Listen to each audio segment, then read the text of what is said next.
This conference will now be recorded. Meeting to order, please. Today is September 5th, and the time is 5 o'clock. And there'll be three public hearings today. Two will be at 5:30. One on street lighting will be on our normal agenda. So we're going to try to get through our business if we can by 5:30. If we're not, we'll recess at 5:30 for the two zoning public hearings.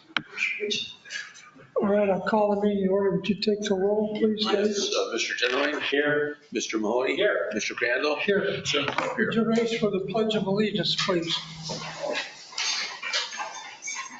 I pledge allegiance to the flag of the United States of America and to the republic for which it stands, one nation, under God, indivisible, with liberty and justice for all. Thank you very much. First item on the agenda is approval of the minutes. I'll move approval of the August 15th minutes. Second. Call the roll, Mr. Genowine? Yes. Mr. Mahoney? Yes. Mr. Crandall? Yes. Next item on the agenda is if there's any additions or deletions to the agenda. I have none. Anything? Oliver, nothing, right? Not for this. Thank you. All right.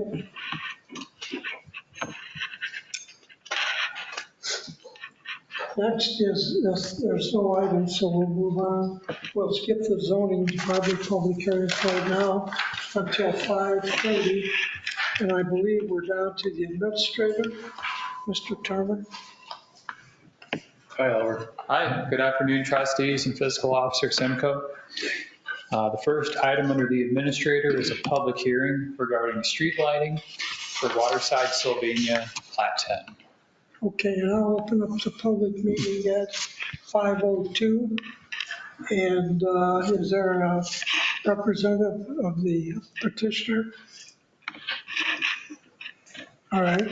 Anybody that has anything to speak on the public hearing for street lighting in Waterside, Plat 10? If not, I'll close the public hearing at 5:03. Second. Wait, second that public hearing? Second, please. Okay, Mr. Genowine? Yes. Mr. Mahoney? Yes. Mr. Crandall? Yes. Thank you. All right, and I'll move resolution 23-124, approving the streetlight petition for Waterside Plat 10. Second. Mr. Genowine? Yes. Mr. Mahoney? Yes. Mr. Crandall? Yes. Next item, Robert. Next item, Mr. Chair, is resolution 23-121, a resolution to accept and agree upon recommendations from the Healthcare Committee. For your consideration, the Healthcare Committee has recommended two separate actions. The first would be the renewal of vision coverage, which is Delta Vision 150 for 1 year at a projected additional annual cost of just about $1,700. And the second is the renewal of dental coverage, Delta Dental, for 2 years at a projected additional annual cost of just over $128. Glad to answer any questions the board may have. If there's no questions or comments from the board, I'll move resolution 23-121, a resolution to accept and agree upon recommendations from the Healthcare Committee regarding yellow and eyes. Second. Calling the roll, Mr. Genowine? Yes. Mr. Mahoney? Yes. Mr. Crandall? Yes. Next item on the agenda is our fiscal officer. Mr. Simcoe? Yes, we've got 5 resolutions for this evening. Resolution 23, and you've also received some summaries of them. Yes. And that resolution 23-125 is to increase appropriations for the unencumbered balance, and some of the more significant ones you see there, purchase of Silica Road property, contracts for, like, for example, extra brush pickup that we had to do, and cleaning up after storms, and another one that's for dispatching services in the amount of $58,000 plus dollars. And then, the land purchase of C-4 Road and that. Any I would questions? ask that you approve this resolution. Any questions or comments? I do not. If not, I'll move resolution 23-125, township appropriation from the unencumbered balance. Second. Okay, and Mr. Genowine? Yes. Mr. Mahoney? Yes. Mr. Crandall? Yes. And Next item. next we have resolution 23-126, and it's an interdepartment transfer for general election expenses to the general fund, other expenses, additional funds needed for the remainder of the year. Any questions, comments? All right, I'll move resolution 23-126, transfer of appropriations. Second. Mr. Genowine? Yes. Mr. Mahoney? Yes. Mr. Crandall? Yes. Excuse me, next we have resolution 23-127 to establish new revenue and expense accounts for the Ohio Ambulance Transportation Grant and for OPIC Local Share in Fund 203. If there's no questions or comments, I'll move resolution 23-127 to establish new revenue and expense accounts in regard to the grant. Second. Mr. Genowine? Yes, calling the roll. Mr. Genowine? Yes. Mr. Mahoney? Yes. Mr. Crandall? Yes. And next I have resolution 23-128. That's advance of funds from the fire fund to the fire grant fund for the Ohio EMS grant reimbursement type. It's a reimbursement type of grant. It's a small sum of $675. So there's two grants, right? Yes. I'll move resolution, any comments or questions? Sorry about that. Okay. All right, I'll move resolution 23-128, advancement of funds for the second fire grant. Second. Mr. Genowine? Yes. Mr. Mahoney? Yes. Mr. Crandall? Yes. And lastly, resolution 23-129, transfer of funds, again, an interdepartment transfer from the general fund to the general capital fund for the C-4 Road property purchase, and transfer out from the general fund to waste disposal fund, $177,500 for the second half of the budget amount. Any questions, comments? If none, I'll move resolution 23-129, transfer of funds. Second. Mr. Genowine? Yes. Mr. Mahoney? Yes. Mr. Crandall? Yes. That is all I have. Okay, thank you. Next item on the agenda is hearing of the public on non-agenda items. This would be anything that's not on the agenda this evening, including the public hearings.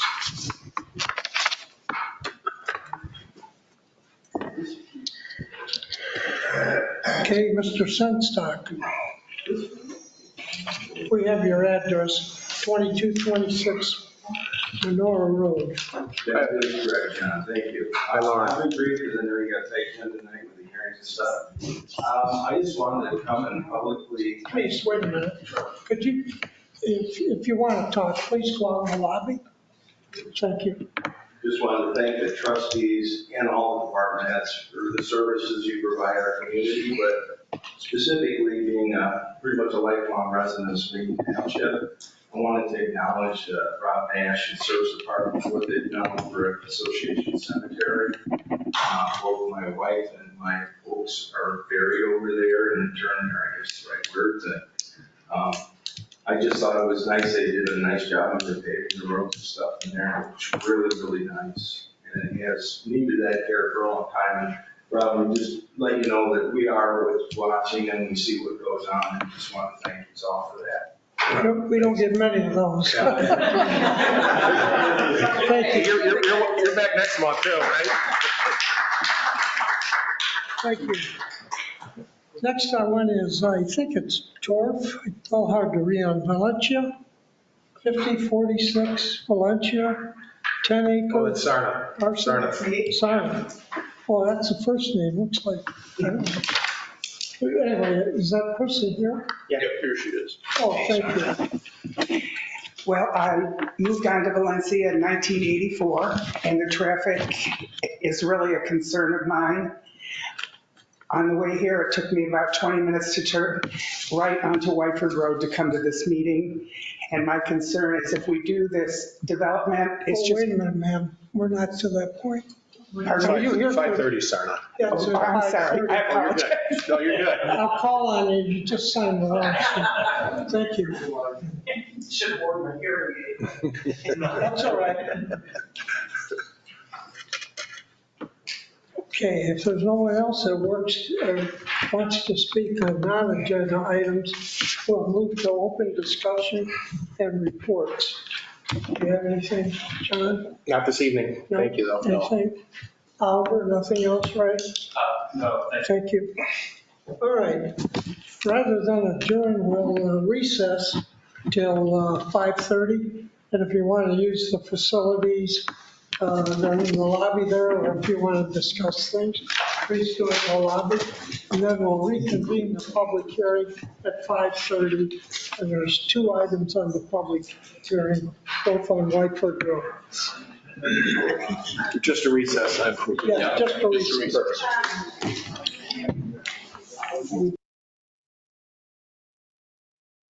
This conference will now be recorded.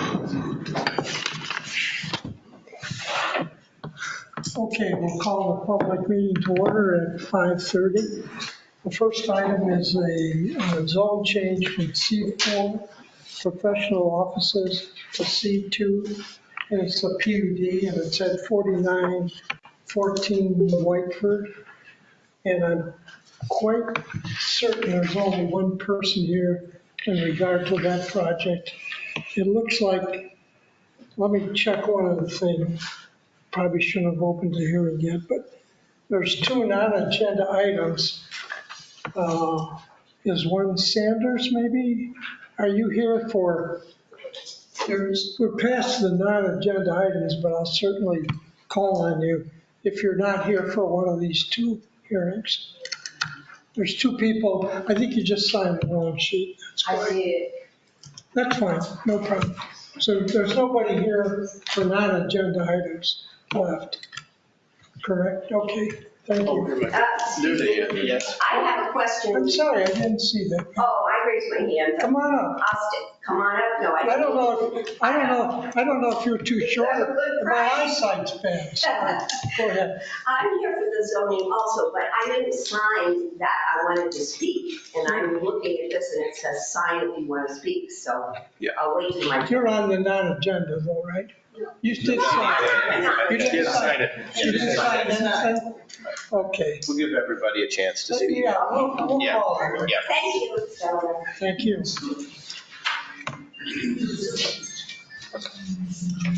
All right. Pete, you're up. The first hearing, the procedure we'll do on both hearings is we'll first hear from the applicant or their agent or both.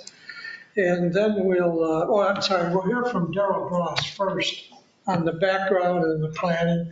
And the board is seeing quite a bit of information on both of these from the Plan Commission reports, our Plan Commission.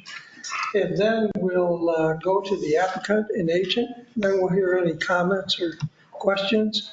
And then we'll close out with the applicant again, if there's anything that they would still like to address. And I would ask you to be courteous, please, and be respectful of each other. And try not, when somebody has the podium, sometimes people clap, start cheering. You know, it just takes us long. We got 23 or 24 speakers this evening, so I would ask you to cooperate. And I think you'll see the board takes pretty good notes. And if you hear something and you've already heard it, please listen to what's being said. And if you want to get up and say, hey, I agree with Mr. Wilson or Mrs. Jones or whatever it is, please feel free. We want to hear from everybody. But let's try to get through this in a reasonable amount of time. Okay, the first public hearing we've opened already. the applicant, or is there someone here? Oh, I'm sorry. For 4914, yes. 4914 is the first one. Yeah, my name is Peter Dewars. I'm here on behalf of the applicant. I'll keep it short. Obviously, we know we're here to try to change the C-4 PUD to C-2 PUD. The reasons that we're doing is ProMedica. You might all know the location. It's behind Nancy's Italian due south. There's a common easement, a common parking lot between them. ProMedica did leave, so 1/3 of the space is now available. So the brokers came to us and said, let's widen the uses from a C4 to a C2. Merrill Lynch is still there. They're occupying about 2/3 of the space. So we were trying to widen the use from a C4 to a C2 for reasons that are included in the C2, like beauty salons and other business services that aren't allowed in the more restricted C4. I'm here to answer any questions, but I was here before and it was approved in the planning commission stage, and try to answer any questions you might have. Thank you. Daryl, I'm sorry, I think I passed you. Don't you have a report or no? I can, but if the board doesn't have any questions on it. Well, it'll save a little time. There's no one here to speak on that one. In the interest of time, Daryl, why don't we skip you? We've all seen quite a bit here. I have one question, and it's a PUD. And I know you're expanding the uses. I also know that office space right now is pretty hard to find people for office space at this time. But I'm wondering, is there any limit on the C2? Is there any limit on the C2? Any limit on the C2s? There's some stuff that fits, in my mind, very well with the other tenant in the building. But there's also some stuff in C2 that can be pretty. And that's what we're obviously cognizant of. Retail sales is one thing. If we put the wrong retail store in there, they're not going to work well with Retail is not what I'm addressing. It's some of the other uses in C2. And I'm wondering, Daryl, since it's a PUD, could we say something like compatible uses in C2 with office or something, you know what I'm saying? Right. You could get some there's some C2 uses that are a little drastic, I think. Right, well, as long as it's a PUD, any change to the building, as far as like if they were to put an addition or want to put a new building in the parking lot. Not my question, Daryl. My question is, there's some uses in C2, but I'm not sure fit that area. Why couldn't we limit? I don't want to get down to each item, but something like compatible with C4, C2. And I could even leave it up to the administrator or the zoning manager. Well, you know what I'm saying? There's some, once you go C2, there's some uses in there that, in my mind, maybe don't fit as well. And under a PUD, couldn't we limit that? Do you have examples, sir? Ma'am, please don't speak out. I'm sorry, I just don't understand what you're saying. That's fine, you can raise your hand, we'll get to you. But when there's a conversation going on and we get this, it doesn't work out too well. Thank you. Do you understand what I'm asking? Yeah, I think that'd be a question for legal counsel. I don't know that we can limit the C2 Yeah, use. there's some pretty tough uses in C2, like massage parlor. Well, yeah, but I mean, it's under the plan unit development like what's being proposed. So you can't just go ahead and change plan unit. For anybody that wants to know, PUD is called plan unit development. So you can't just say, I'm going to put something here and not put something else there. But we don't tie down the uses. We don't tie that up, but we can't. Our charter, I believe, doesn't allow us to tell you what could and can't go there. Here's my question. On a PUD, where you're limiting what you can do, why can't you say something like compatible with the area? Something and leave it up to, I don't think you have to come back to the board, but you could get a use of there 10 years from now that maybe doesn't fit and I'm not only talking about the office building, that whole corner. I think you could see, there's some uses in there.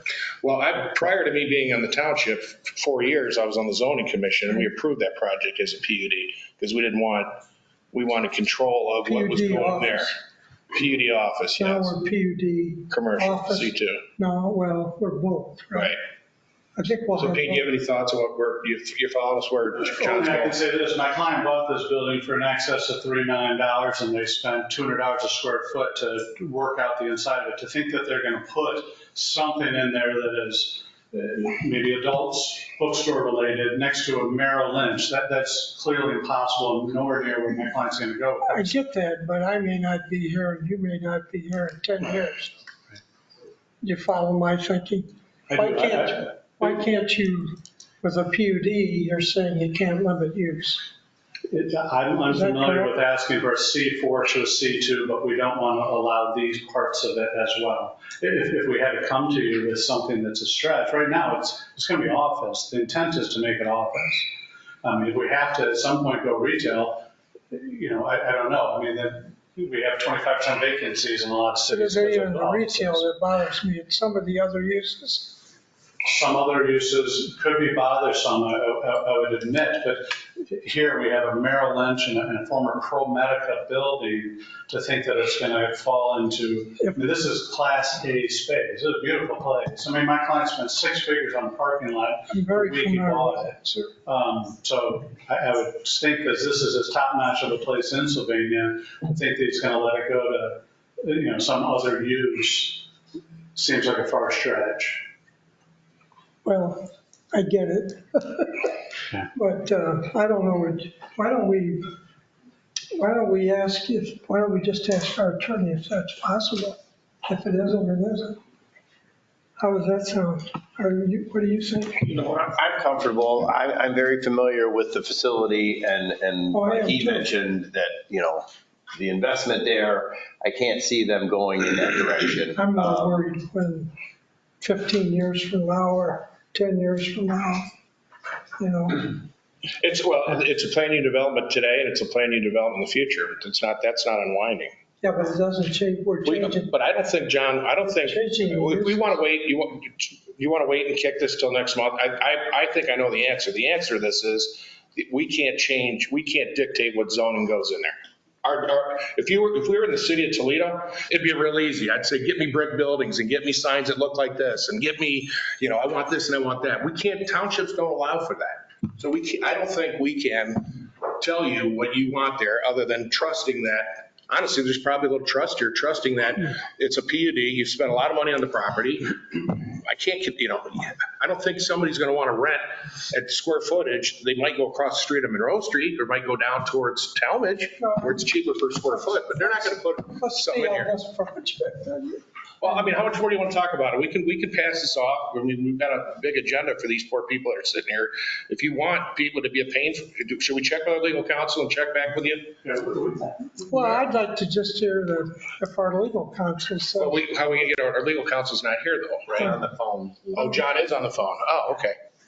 I'm sorry about that. That's okay. Yeah, but, Let's see if he can't chime in here real quick and Yeah, resolve sorry about this. that. I didn't know he was here. well, I think I know it'll be his answer, but I think, anyway, it's a little out of the box, what I'm suggesting, but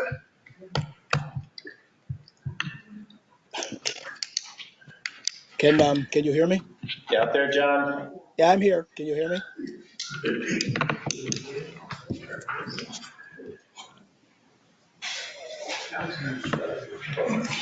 While we're waiting for John, I'm not sure what uses you were concerned about, but if it's, like, say, auto repair, that would require quite an alteration to that existing building, so that would come before if you want to go the down the, trustees for an amendment to the PUD, or if they wanted to build another building in the parking lot for, say, a gas station or auto repair or something like that, that would have to come before the trustees. animal boarding. I mean, I don't think I want to go through all this, but you get my point. Well, in 6 months could be a pot shop. Well, that's what I'm trying to avoid. I don't know. But I think John will say we can't do it. But I'd like to have anyway, Yes, sir. that's up to you guys. No, we can wait to hear what John says.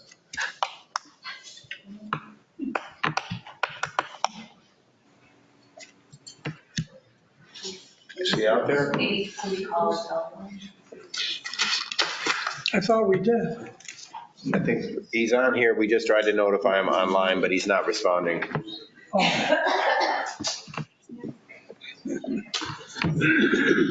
Well, I guess if you two are comfortable, let's just.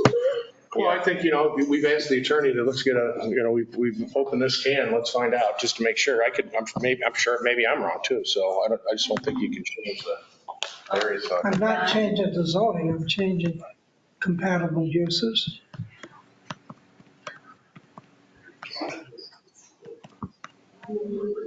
I know you can't change the zoning. You try him on a cell, Oliver? He's done trying to respond there, but we're not hearing it. They cannot limit the development.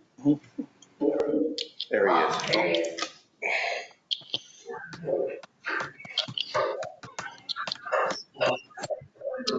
Oh, wow, so you're gonna take enough things. So do I. Okay. Okay. And if there's nothing else, ma'am, you had something? Yes, don't you want to speak? Oh, I was just trying to get some definitions of things that I didn't understand. Oh, you're comfortable? Yes, thank you. Okay. I'll close the hearing at 5:45. And I will move the zone change of C-4 PUD professional offices to C-2 PUD general commercial plan unit development for the property of 4914 Whiteford. Second.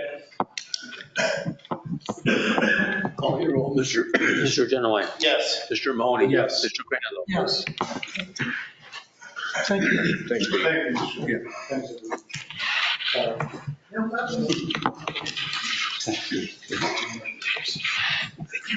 The next public hearing is we'll open up the public hearing at 4:45. Please recall what I said about being courteous to each other and try not to interfere with the speaker at the podium.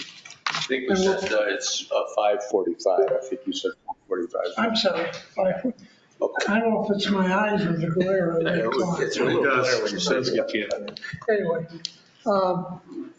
first will be Daryl Gross, our zoning manager, on the background, which is for the public. We've all seen everything that he'll be talking to you about. Go ahead, Daryl. The subject property at 4752 and 4828 Whiteford Road consists of two parcels measuring a combined 8 acres with 355 feet of frontage on Whiteford Road. The properties are currently zoned RA low-density residential. 2 vacant homes occupy the site. The subject property is abutted on all sides by single-family dwellings, all zoned RA low-density residential. The applicant is requesting a zone change to R-4 PUD for the subject parcels with the intent to create a 58-unit, single-story, villa-style multifamily development. In 2017, the applicant constructed a project with a nearly identical layout in Springfield Township. Orchard Creek off of Bancroft Street has 58 units on 8.7 acres. Addison Place off Crescentum Road in Sylvania Township behind Lowe's is another of the applicant's projects.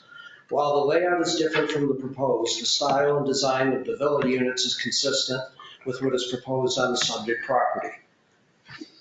A single private drive onto Whiteford Road would be the only access to the proposed villas. The access drive extends east with villa units on either side and ends in a T with 2 stub drives. Each villa will have a 2-car garage and 2-car spaces on the driveway. A public sidewalk will extend along the Whiteford Road frontage. There is at minimum a 30-foot landscape strip on the north and east sides of the development with coniferous trees sited approximately every 50 feet within these strips. To the west, fronting Whiteford is a 67-foot to 74-foot landscape buffer with deciduous trees. On the south side of the proposed development, the landscape buffer ranges from 54 feet to 130 feet, again lined with coniferous trees approximately every 50 feet. A stormwater pond is located in the southwest corner of the site, and 3 15-foot-plus landscape strips break up the rows of villas with deciduous trees. The proposed project meets the requirements of the zoning resolution for open space, building height, and quantity of parking spaces. The proposed project does not meet the requirement of the zoning resolution regarding impervious coverage, which is a maximum of 40%. The applicant submitted site plan indicates impervious coverage of 42%. The request is not compatible with the land use plan, which advocates low to medium density residential for this area of the township, with densities ranging from 1 to 6 units per acre. The land use plan's corresponding zone designations for this recommended use are A3, RA, and R2. The proposed development presents 58 units equating to 6.82 units per acre. The Lucas County Planning Commission planning staff recommended disapproval in its staff report and recommended the applicant seek a zone change to R2 PUD instead. At its July 26, 2023 hearing, the Lucas County Planning Commission voted unanimously to recommend approval to the township of the requested zone change. On August 9th, the Zoning Commission voted to recommend disapproval of the requested zone change to R-4 PUD. Zoning staff recommends disapproval of the zone change request from RA to R4 PUD for the properties at 4828 and 4752 Whiteford Road for the following 2 reasons. The proposed zone change is not consistent with the Sylvania Township Land Use Plan's recommendation of low or medium density residential uses containing 1 to 6 units per acre. And the proposed zone change is not compliant with the Sylvania Township zoning resolution's required maximum impervious coverage. Zoning staff further recommends that should the zone change from RA to R4 PUD be approved, that approval shall be incumbent upon the 17 conditions presented in the Lucas County Plan Commission staff report of July 26, 2023. And the applicants are here this evening as well. Any questions or comments for Darrell? Anything? No. I have one question, Darrell. I think you said, if I heard you correctly, on R4, it's 1 to 8 for density. Did I hear that right? I noticed it in your write-up too. I'm sorry? I noticed it in your write-up also. On the table? Yeah, 1 to 8. And usage, I think it was usage per acre gross, I think.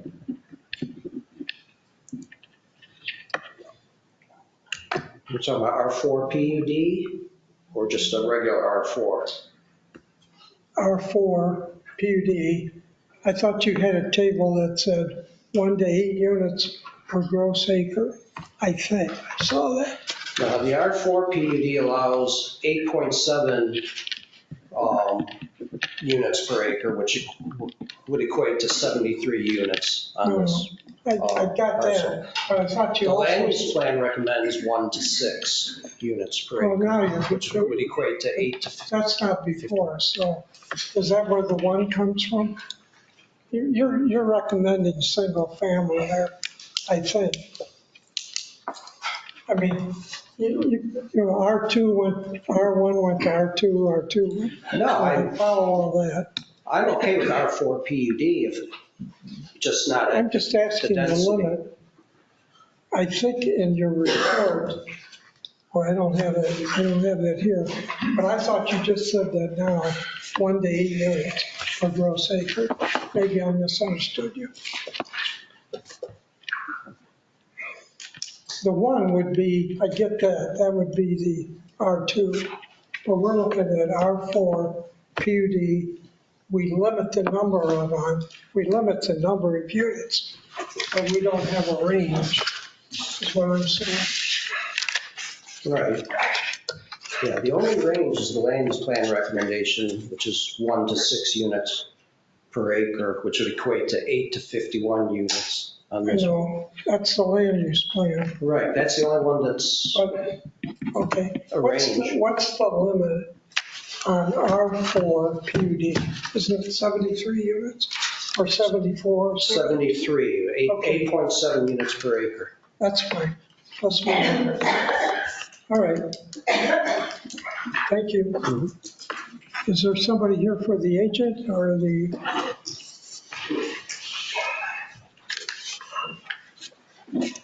Is the applicant here also? Greg? Yeah. Okay, thank you. Okay. Hi, Greg Feller, Finch & Associates, 1683 Woodlands Drive in Longmeadow. So I'm gonna obviously go through quite a bit here, so I'll try and get through it. But I want to start off by saying, we do believe that this is the highest and best use for the property. The development will provide tax dollars to the township and school district with limited impacts to the community for a bunch of reasons that I'm going to outline here. So the first thing I want to talk about is, just the request that we're asking for. We're asking for a PUD as opposed to just a straight zone change. So I want to talk a little bit about what that means. So if I'm saying something the board already knows, I apologize, but just want to get this out there. So, a straight zone change, that gives the township very little control over what's built.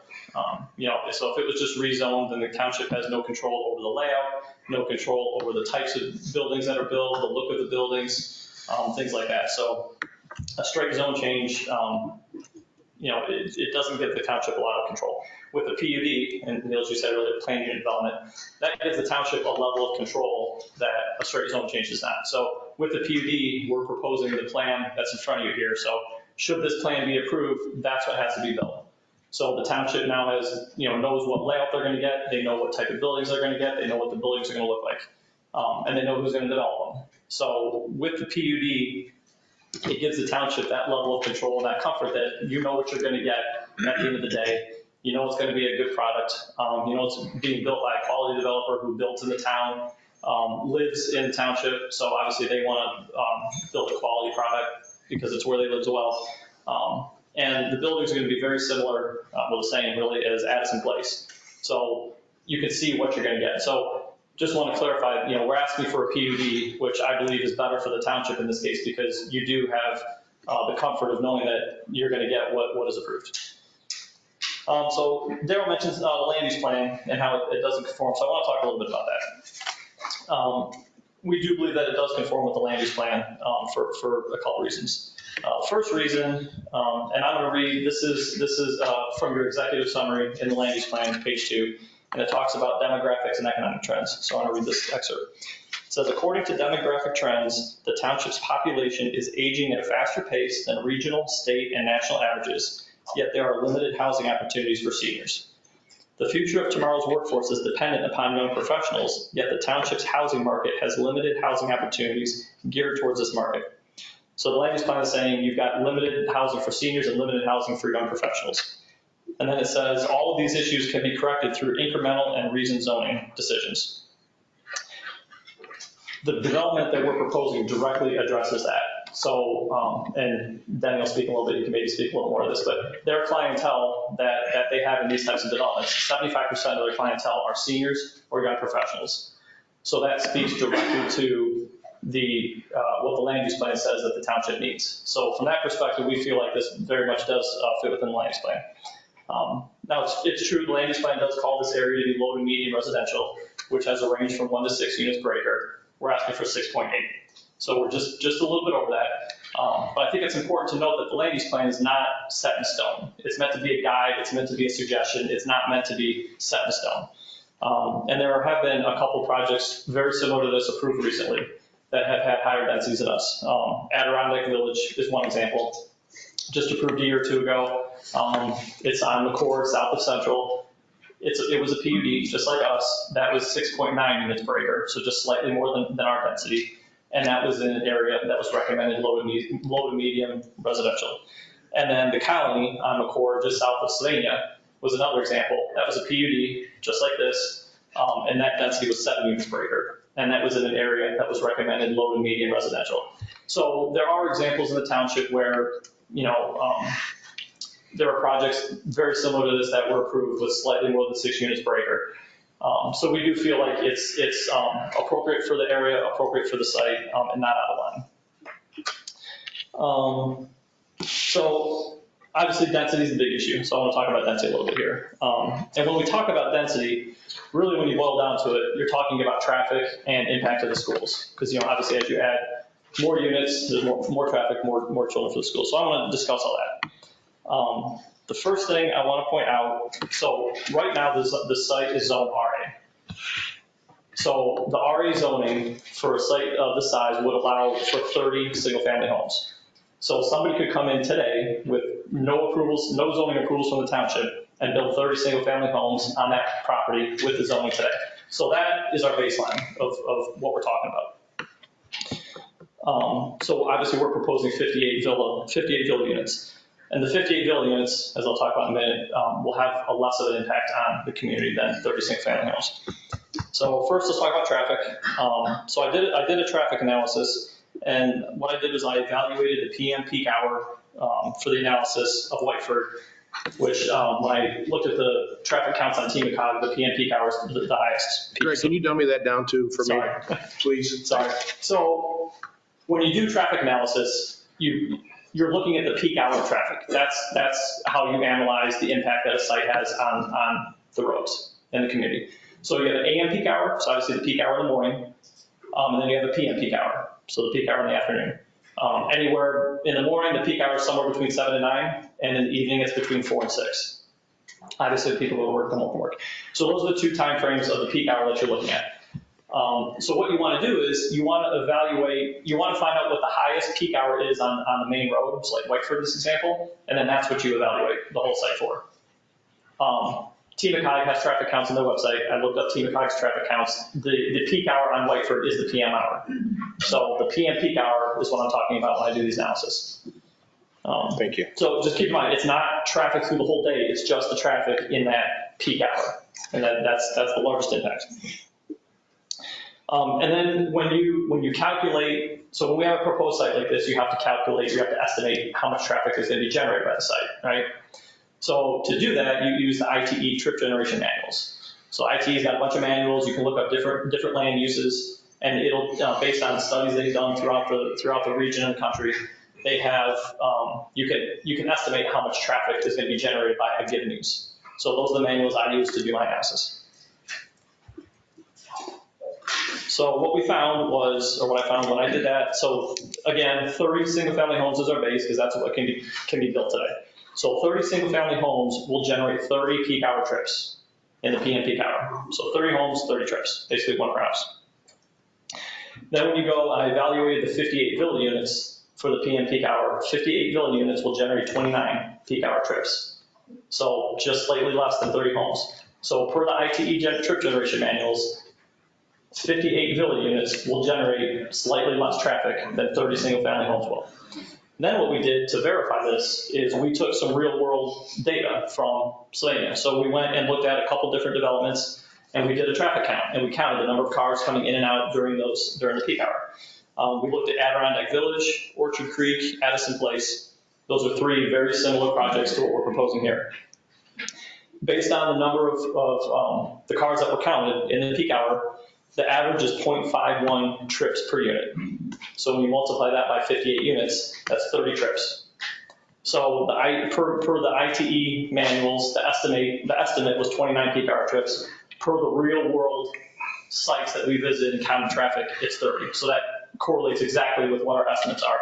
So I'm very comfortable that our estimate is accurate for this type of development. So again, just to point out, 30 single family homes will generate 30 peak hour trips. 58 villas will generate 29 to 30 peak hour trips. So it will not have a greater impact on traffic. So the next thing I want to talk about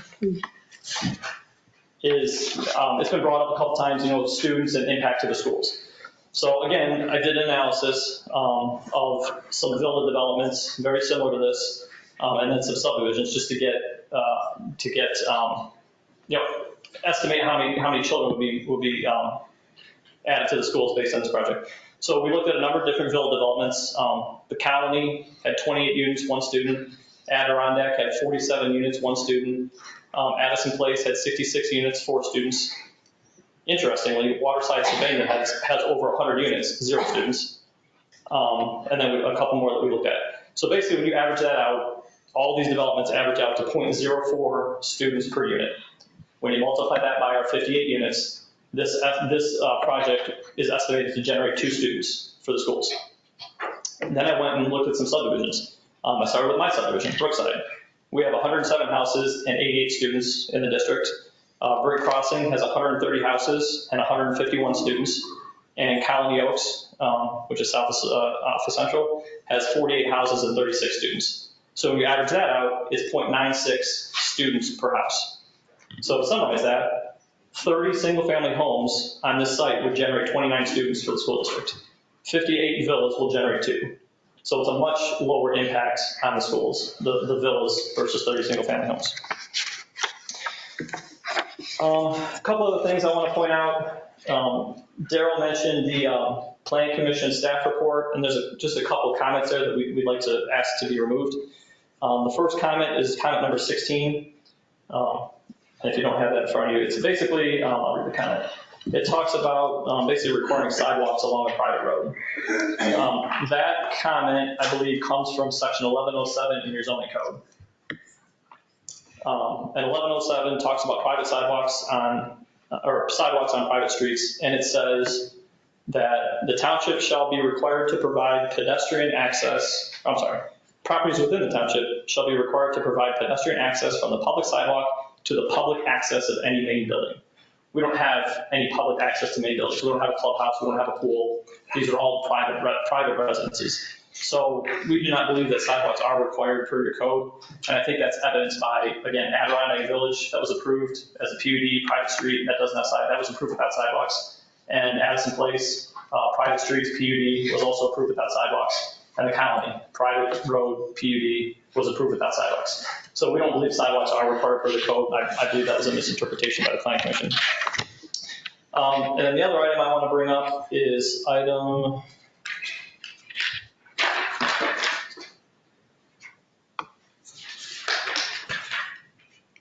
Item 15. Item 15 from the Plan Commission comments, and that's the one that talks about the coverage. We're asking for this PUD to be approved with 42% coverage. And again, kind of going back to Adirondack, that was a PUD that was approved that had 43.8% coverage. So that was just slightly higher than what we're asking for. But in exchange for that, for asking for a little more coverage, we're providing significantly more open space than what's required. The PUD requires 15% open space to be provided. We're providing 53%. So well above what's the minimum required. And the open space that we're providing is mainly on the south side of the development. I don't know if you can bring up the layout.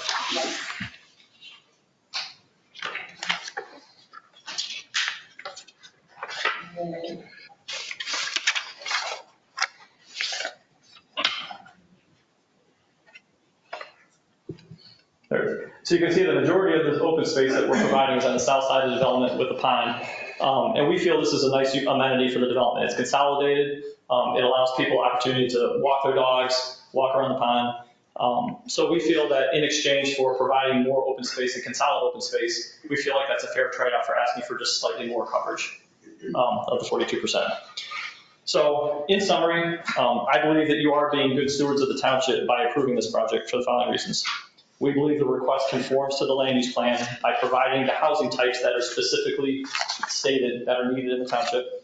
58 villa units will not generate more traffic than 30 single-family houses. 58 villa units will generate significantly less students for the schools than 30 single-family homes.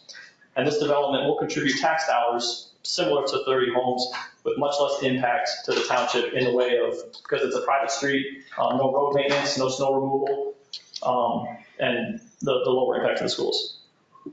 So that's my portion. Does anybody have any questions for me before I turn it over to Dan? Well,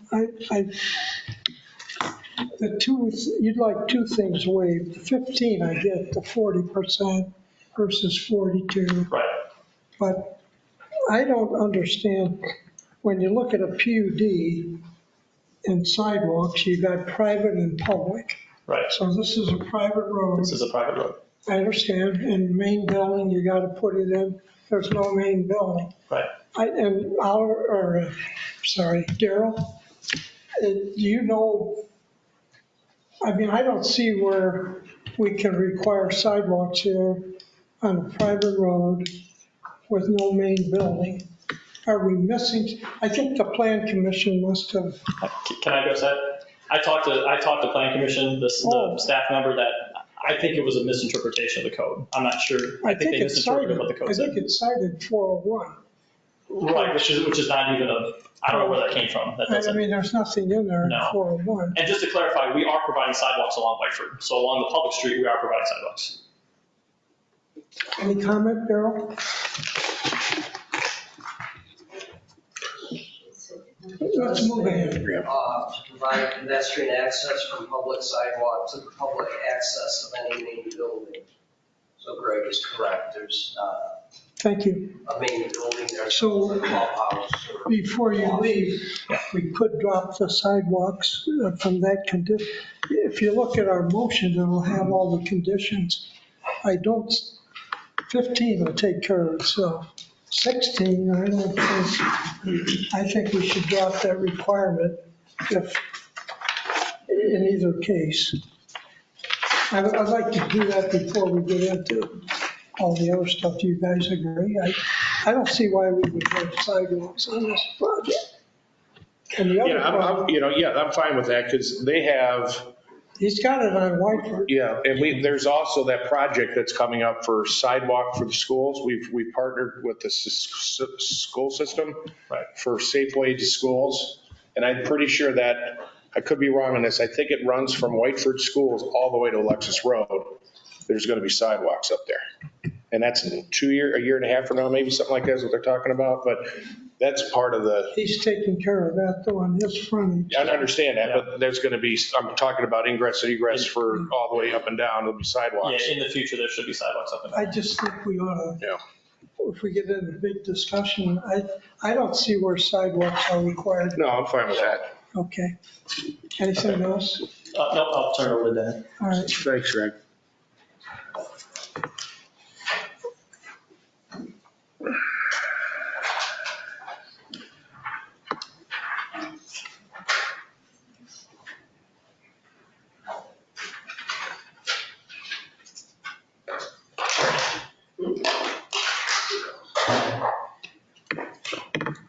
Hello, I'm Kenny Nauman. My company is Nauman Real Estate Company.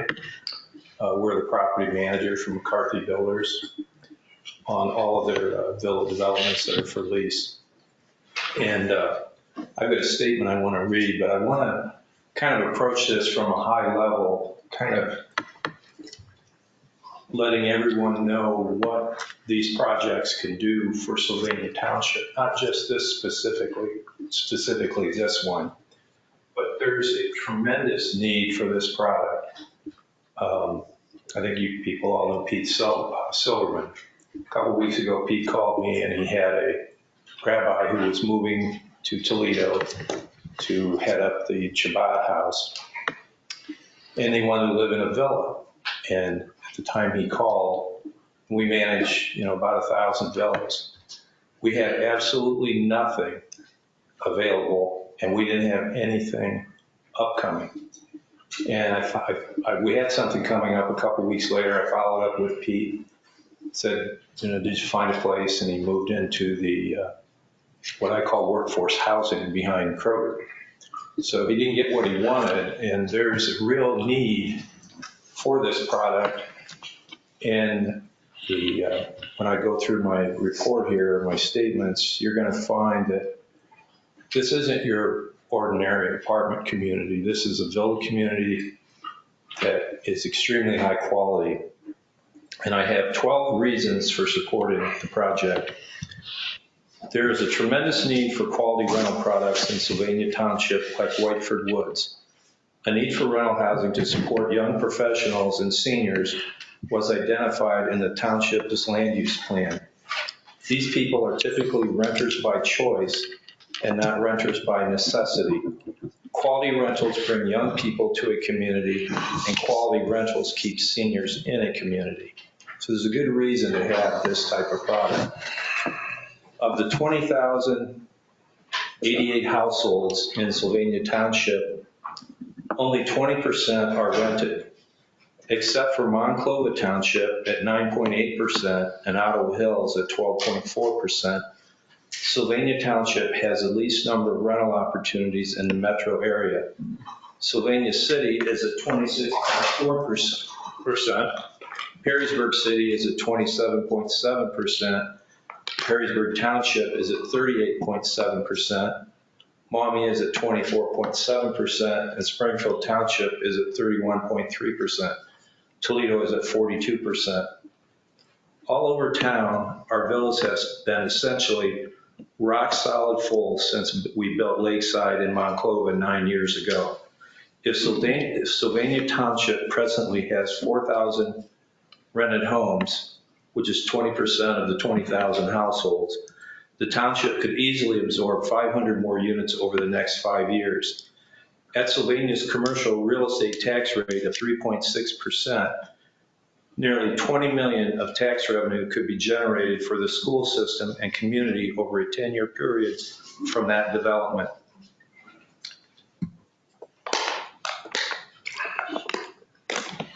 McCarthy villas are the best in our market. Their fit, finishes, building products, and tradespeople are exactly the same as used in McCarthy Builders' $400,000 single-family product. Our beautiful villa product with 2 bedrooms, 2 bathrooms, home offices, state-of-the-art kitchens, and 2-car attached garages trump all over rental product in the area. McCarthy Builders is an experienced local builder that not only survived, but thrived through the great financial crisis where 2 of every 3 builders in the United States went belly up. McCarthy Builders have delivered over 2,000 single-family homes and approximately 1,000 multifamily villas since Brian McCarthy started McCarthy Builders upon graduating from the Ohio State University decades ago.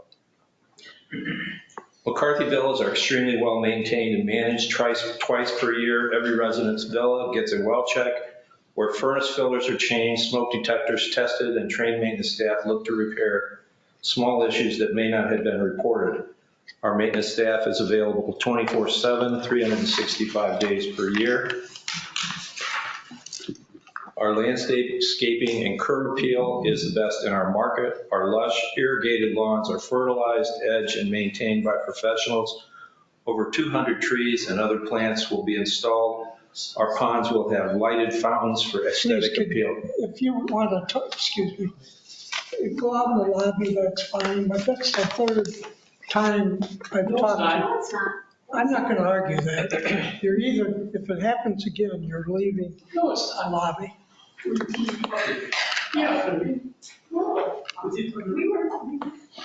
I can't whisper to my wife. It just kind of distracts us. As long as you don't interfere with the speaker, sir. We can't hear you. Well, I don't know. Can you hear me? Oh, yeah. Very well. A lot of these people have hearing aids and they can't hear. The lady next to me is going to complain, she hasn't heard the entire time. She just not enough, I don't know if you guys put a hearing aid booster in here or this one, but a lot of these older people, they can't hear. Most of these people. This lady hasn't hearing aids, she has one, there's other people here old that can't hear. There's a sign at the check-in station about hearing aids. If people need assistance, I think we're able to help. But this is the first time we've ever heard of this. But if you need something, Sammy, can you point them in the right direction? Do you want me to pause everything right now? Sure. We can take as long as. Can I see I think hands? you can help this lady right here. How many devices do I need on for now?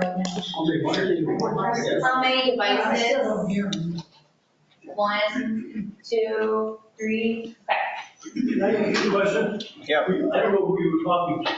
You talking to me? I heard I the didn't sound. say a word. Well, I don't know. Then I have a question too. Now, wait a minute, sir. We're going to stay focused here. If you want to talk about this project, fine. We're into hearing aids now. We're into people talking. And I think I gave you fair warning. I don't know who it was, but it came from that area. And it's the 3rd time. And I don't know if I'm not sure we have a representative from our police department. But if you want, we will appoint a sergeant at arms. We'll do. I think we get to, yeah, there's no need for that. I want to make, hey, Denny, just make sure everybody can hear. Yeah. Would it help if we turn that podium? I mean. Or can we turn the volume up Turn on the the volume up? microphone? Yeah, maybe we turn it around. Just hurry up and finish. Maybe you could pull that one up. And if anybody would like to move up to the front, there's some spots up front also. That would,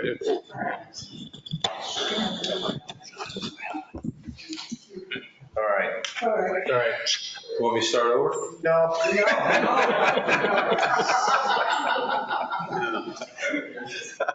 You ready to go? Yes. Everybody can hear me? Yeah.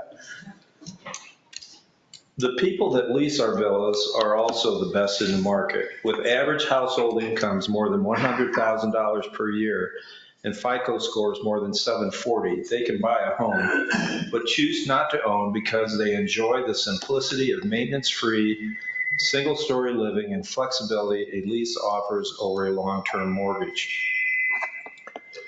One of the things, where this information came from, I just didn't pull it out of the air. We pulled rental files on every applicant that's leasing a current building, and we got their age, their income, their household income, their FICO scores, how many people are living in the apartment, including children. So that's where all that information came from. Our villa communities are not age restricted, but they are senior centric. Well over half of our villas are occupied by seniors over 55 years old, many who sold a home just prior to moving into their villa. About 25% of our residents are 35 to 45 years old, both married and single. Another 25% of our residents are young professionals between 25 and 35. We have a significant clientele of young physicians finishing their training at local hospitals. About 4% of our residents are school-aged children. Our senior clientele loves the vitality of having younger residents as neighbors. The younger clientele watch out for the seniors. Everybody seems to care about their neighbors.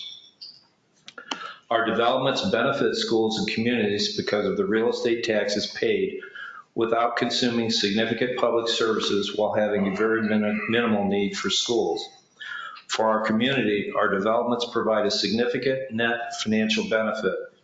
From a revenue perspective, building them is a near equivalent to bringing jobs to a community.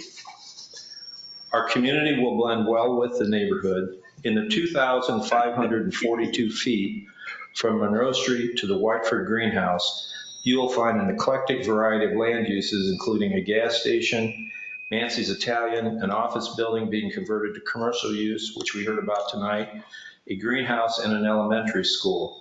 There are only 6 homes on the east side of Whiteford in that 2,542 square foot or 2,542 foot stretch. There are only 3 homes directly across the street. Most of our other villa communities in Sylvania Township have similar locations. This location is perfect for a villa community. This community will not negatively impact traffic on Whiteford Road. I personally spent 24 hours last week counting cars at 4 different villa communities to gather accurate information regarding anticipated traffic. The results of this were, in the morning, I did a 6 a.m. to 9 a.m. Period of time. And then in the afternoon, I did 3 to 6, and I did it at Adirondack Village, I did it at Orchard Creek, I did it at Addison Place, and I did it at Whiteford. And what I counted were the cars going up and down the street, and at the existing villa communities, I counted the cars coming into the community from Bancroft or McCord or Persimmon or Whiteford, and I also counted the cars going out. The results of that, in the morning, only 1 of every 52 cars will come from or be going to Whiteford Woods. In the busier afternoon, only 1 of every 87 cars will be coming from or going to Whiteford Woods. There's no question those streets are busy, but they are not heavily, in fact, it's a minuscule amount of traffic that impacts them from the villas. Whiteford Woods will serve a true need and will be a great asset for Sylvania Township. I hope that you will support and approve our zoning change request. Thank you. Any Any questions? questions or comments? Not yet. I'd like to address traffic a minute, as I understand it, and you have numbers, Craig has numbers, but I think the requirement says that you have to furnish the trips to the county engineer. It's a county road, and they'll decide if a traffic impact study is necessary or not. Is that correct? Okay. Yeah, that's correct. So we'll provide a traffic analysis, the same trip generation analysis that I did, provide that to the county. Typically, a traffic study is not triggered until you hit 100 peak hour trips. I think I said we're 30, so we're less than a third of what is required for a trip. But yes, the county engineer will determine if there's Well, a wouldn't they study. have to consider Saddle Creek also? Since you're lined up, I would think. Probably, but yeah, the county engineer will make that determination when we submit the plans. I just wanted to get that clear. Okay. The Saddle Creek. Not that I don't believe your numbers, but, we could spend. That's okay. That decision, it's a county road. No. That decision will be with the county engineer, and I believe you've done what you've required. You've given them your trips, correct? I did include the Saddle Creek ins and outs of going into that development and out of it as part of my aggregate number. Two traffic engineers can. Well, if you've never done that before, it's pretty good therapy. In the morning at 6 o'clock, it's kind of like starting to duck hunting, where you're just waiting and here comes one, here comes one. And then when school starts, all hell breaks loose. So it's, glad I only did it once. Thank you. I actually did it 4 times. All right, now we'll take comments from the people here, comments or questions, and the first one is Gregory, is it Schaefer? A little trouble reading it. Queensbrook Court, maybe? Gregory? Excuse me? That's me. Okay. Oh, did you wish to speak? You signed up. I didn't sign to speak. I was signing in to register. Okay, thank you very much. Thank you very much. Step up then and state your name and your address. We have the name and address. Okay. If he doesn't want to speak, we're going to have a lot of speakers. Next one is. He wanted to say something, but let's still have everyone say their name and address, because Okay. sometimes it's hard to read. All right. People's, All right, go ahead. Go ahead, sir. Okay. We just celebrated. Could you state your name and address, please? 33 years now. I'm Queensbrook behind the greenhouse. Okay. Name and address, please. Oh, Greg Schaefer, Okay, 4620 Queensbrook Court. thank you. Okay. All right. Anyhow, we've been here 33 years. We love living in this community.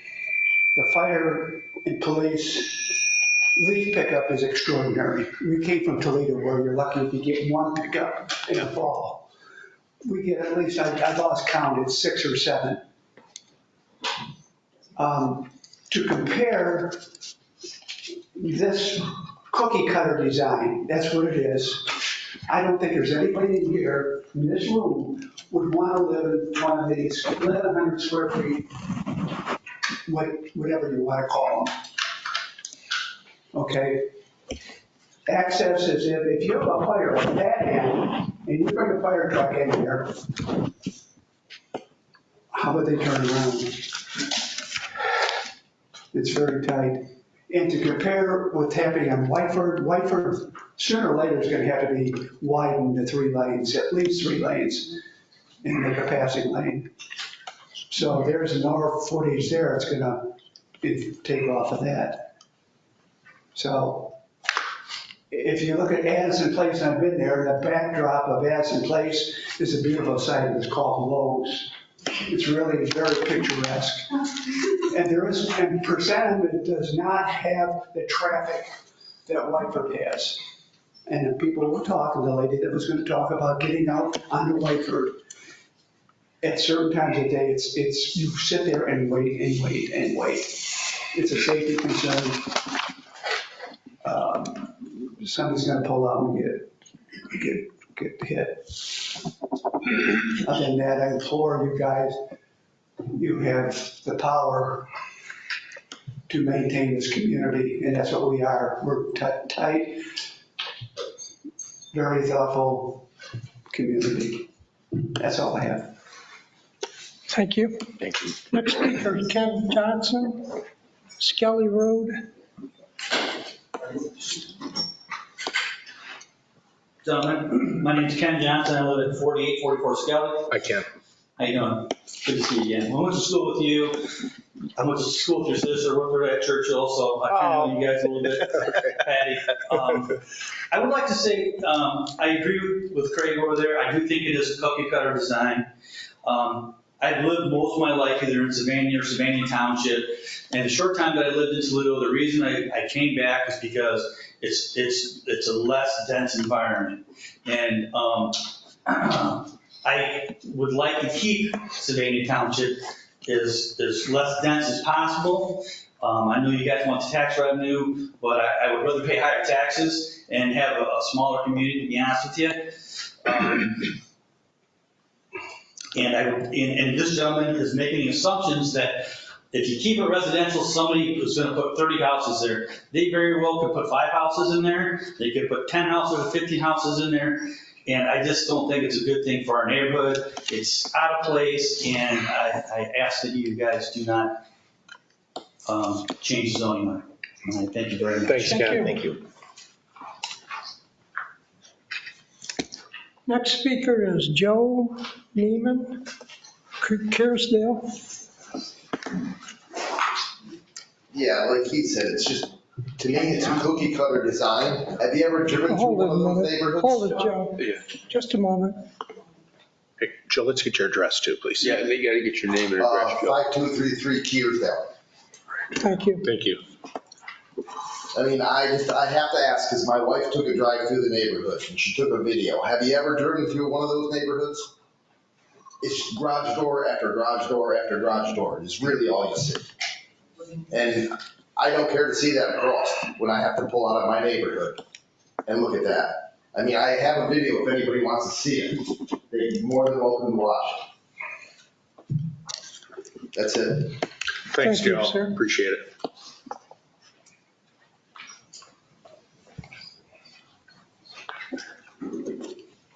Next one is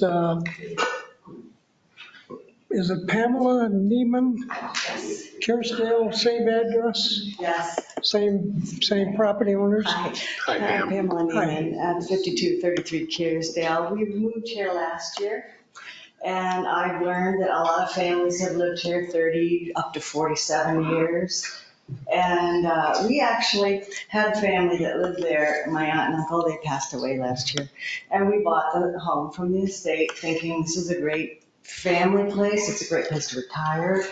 And we were hoping that it would stay that way. And the thought of the impending rental area that is strictly rentals, no matter what the income is, it's still something that could change at 58 units.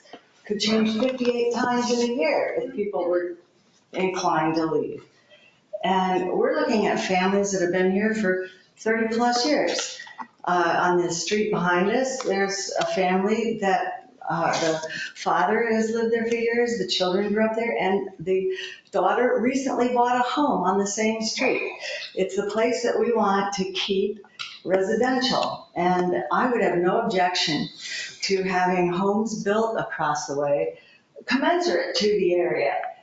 They would be on 1/3 to half-acre properties and beautiful places. I would assume they would build them in a similar manner as the area around there. And I'm hoping that you'll consider that over the possible transient lifestyle that this would bring. Thank you. Thanks, Pam. Thank you. Thanks for moving in, too. Next one is John Clement on Gray Road. John? Hi, John. How you doing, Neil? Good to see you. Good to send you. John Clement, 4150 Quarry Road. I attended the the zoning commission meeting on August 9th, where it was recommended that this be not approved. And at that meeting, I heard the applicant, and I heard him again tonight, talk about several other developments that they had done, which they claimed were similar. I, like another gentleman, decided why not I'll go out and take a look at these other places, and that's what I did. I went to this Addison place, which is off of Central on this Percentum. And as someone mentioned already, it's nestled behind Lowe's in a very commercial setting. And this Percentum road is nowhere near Whiteford Road, which I live. I think the board's familiar pretty much with Sylvania Township when you're, I think you'll find that we get around quite a bit. Okay. But go ahead. Sir. Yeah, well, I mean, that's then well, Sylvania is a 4-lane road, and Whiteford. Central is a 4-lane road, yeah. The same thing with this Orchard Creek off of Bancroft. It's in a more remote area. The traffic, I don't think, is anywhere near what we have on Whiteford. And also, I went through Adirondack Village, which is very similar. But I think it's very important that you look at compatible appearance and the appearance of the surrounding area. And this definitely doesn't fit into the area we're at. I bought my home from my father. He moved in 1976. We've been there 11 years. Our home was built in the 50s. Many of the homes were built in the 50s. They're well maintained. And I don't think a development like this is compatible with the area that we're around the Whiteford Road area. I heard a lot of comments about studies and traffic. I walk every morning across Corville Road and trying to get across Whiteford, and I heard someone say, Mr. Noonan, that it was at 6 o'clock. Well, I can tell you at 6:30 you can't get across Whiteford Road. It's not good. I think that if you do this, it would be more like a spot zoning, because what we're looking at here isn't compatible with the rest of the area around there. I know it's a great benefit to the developer. It's not a great benefit to the neighborhood around there. So I'd ask that you disapprove this. Thank you. Thanks, John. It looks like Swimmer, Whiteford Road, 4754. That's me, still here. Okay. Yes, Glenn Swimmer, 4754 Whiteford Road. Our property has a roughly 300-foot lot line that shares with this property in question. 4752 is our neighbor. We've lived there for 27 years. A couple of things, probably like some other people in this room, I'm having deja vu all over again with the Omni project, in that, and the gentleman representing the builder have made, I think, a nice case for, the seniors need places to live, young people need places to live, and so forth. To me, it's not a question of, this is a good project, perhaps, but not in the location. It's inconsistent with this location, just like the Omni project was perhaps a needed facility, but again, not in this location. Also, I would urge you folks, and actually I did want to echo this gentleman's comment, and I forgot to start with this, to thank you for your effort and time in helping the township and the community, the time that you give to us. But I would urge the trustees to follow, as the Plan Commission staff recommended, the Sylvania Township land use plan of 2018, which recommends low to medium density for this area. The staff members are not here to offer their comments to what I think Mr. Fuller said. And so we're kind of left with perhaps too much of one side of the story, in my opinion. The Cord Road is not Whiteford Road. Whiteford is much more residential than the Cord Road corridor. And I think on behalf of my wife and myself, we would ask you to not approve this project. Thank you. Thanks, Glenn. Thank you. Mr. Cook on Skelly Road.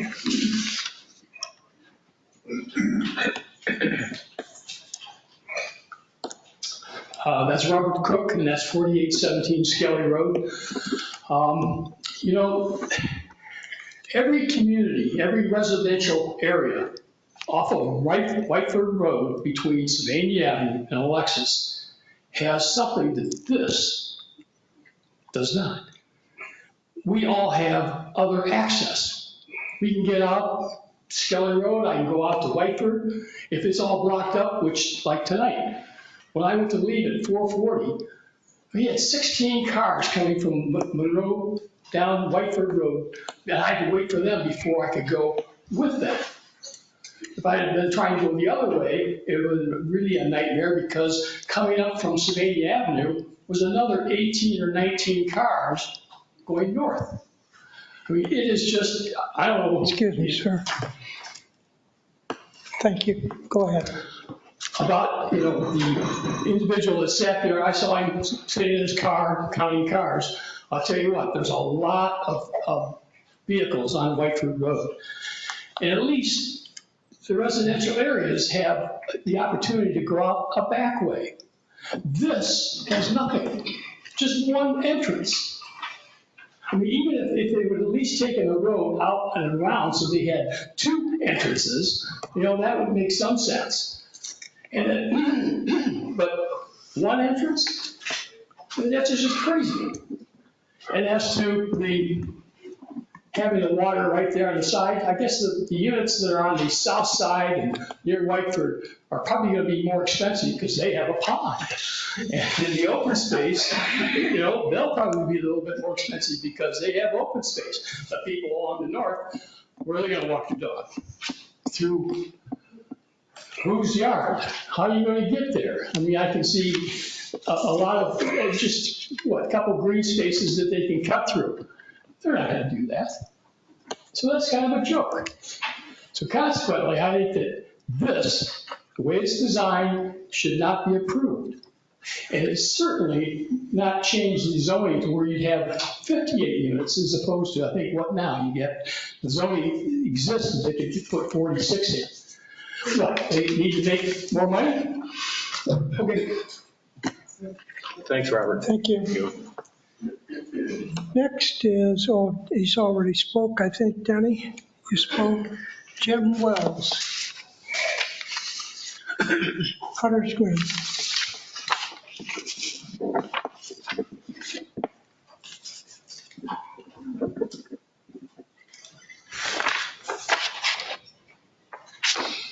Thank you. My name is James Wells. I live at 5058 Hunters Green Drive. And I very much enjoy living where I live, and I enjoy the amenities, and I heartfully agree with the gentleman who said the services in Sylvania Township are great. I have absolutely nothing but praise for that effort there. I am here in support of this project because my concern is I want to make sure, I live in a single family home now, but as I get older, that may not be possible. And I'm looking for the opportunity that a quality development like this affords. And I'm also concerned that something is going to go there. It's just a matter of time. That's not, the current use is not the highest and best use for that property. The realities of land rent surfaces are such that something is going to go there. And because I live nearby there, I want to make sure it's a quality development. Thank So, you. I am in support of the project. Thank you. No, thank you. Thanks, John. John Kennedy, Corville.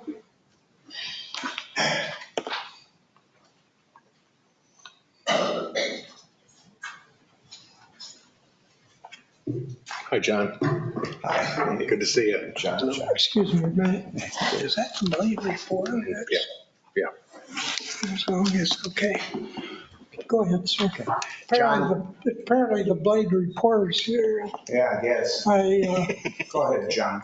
As long as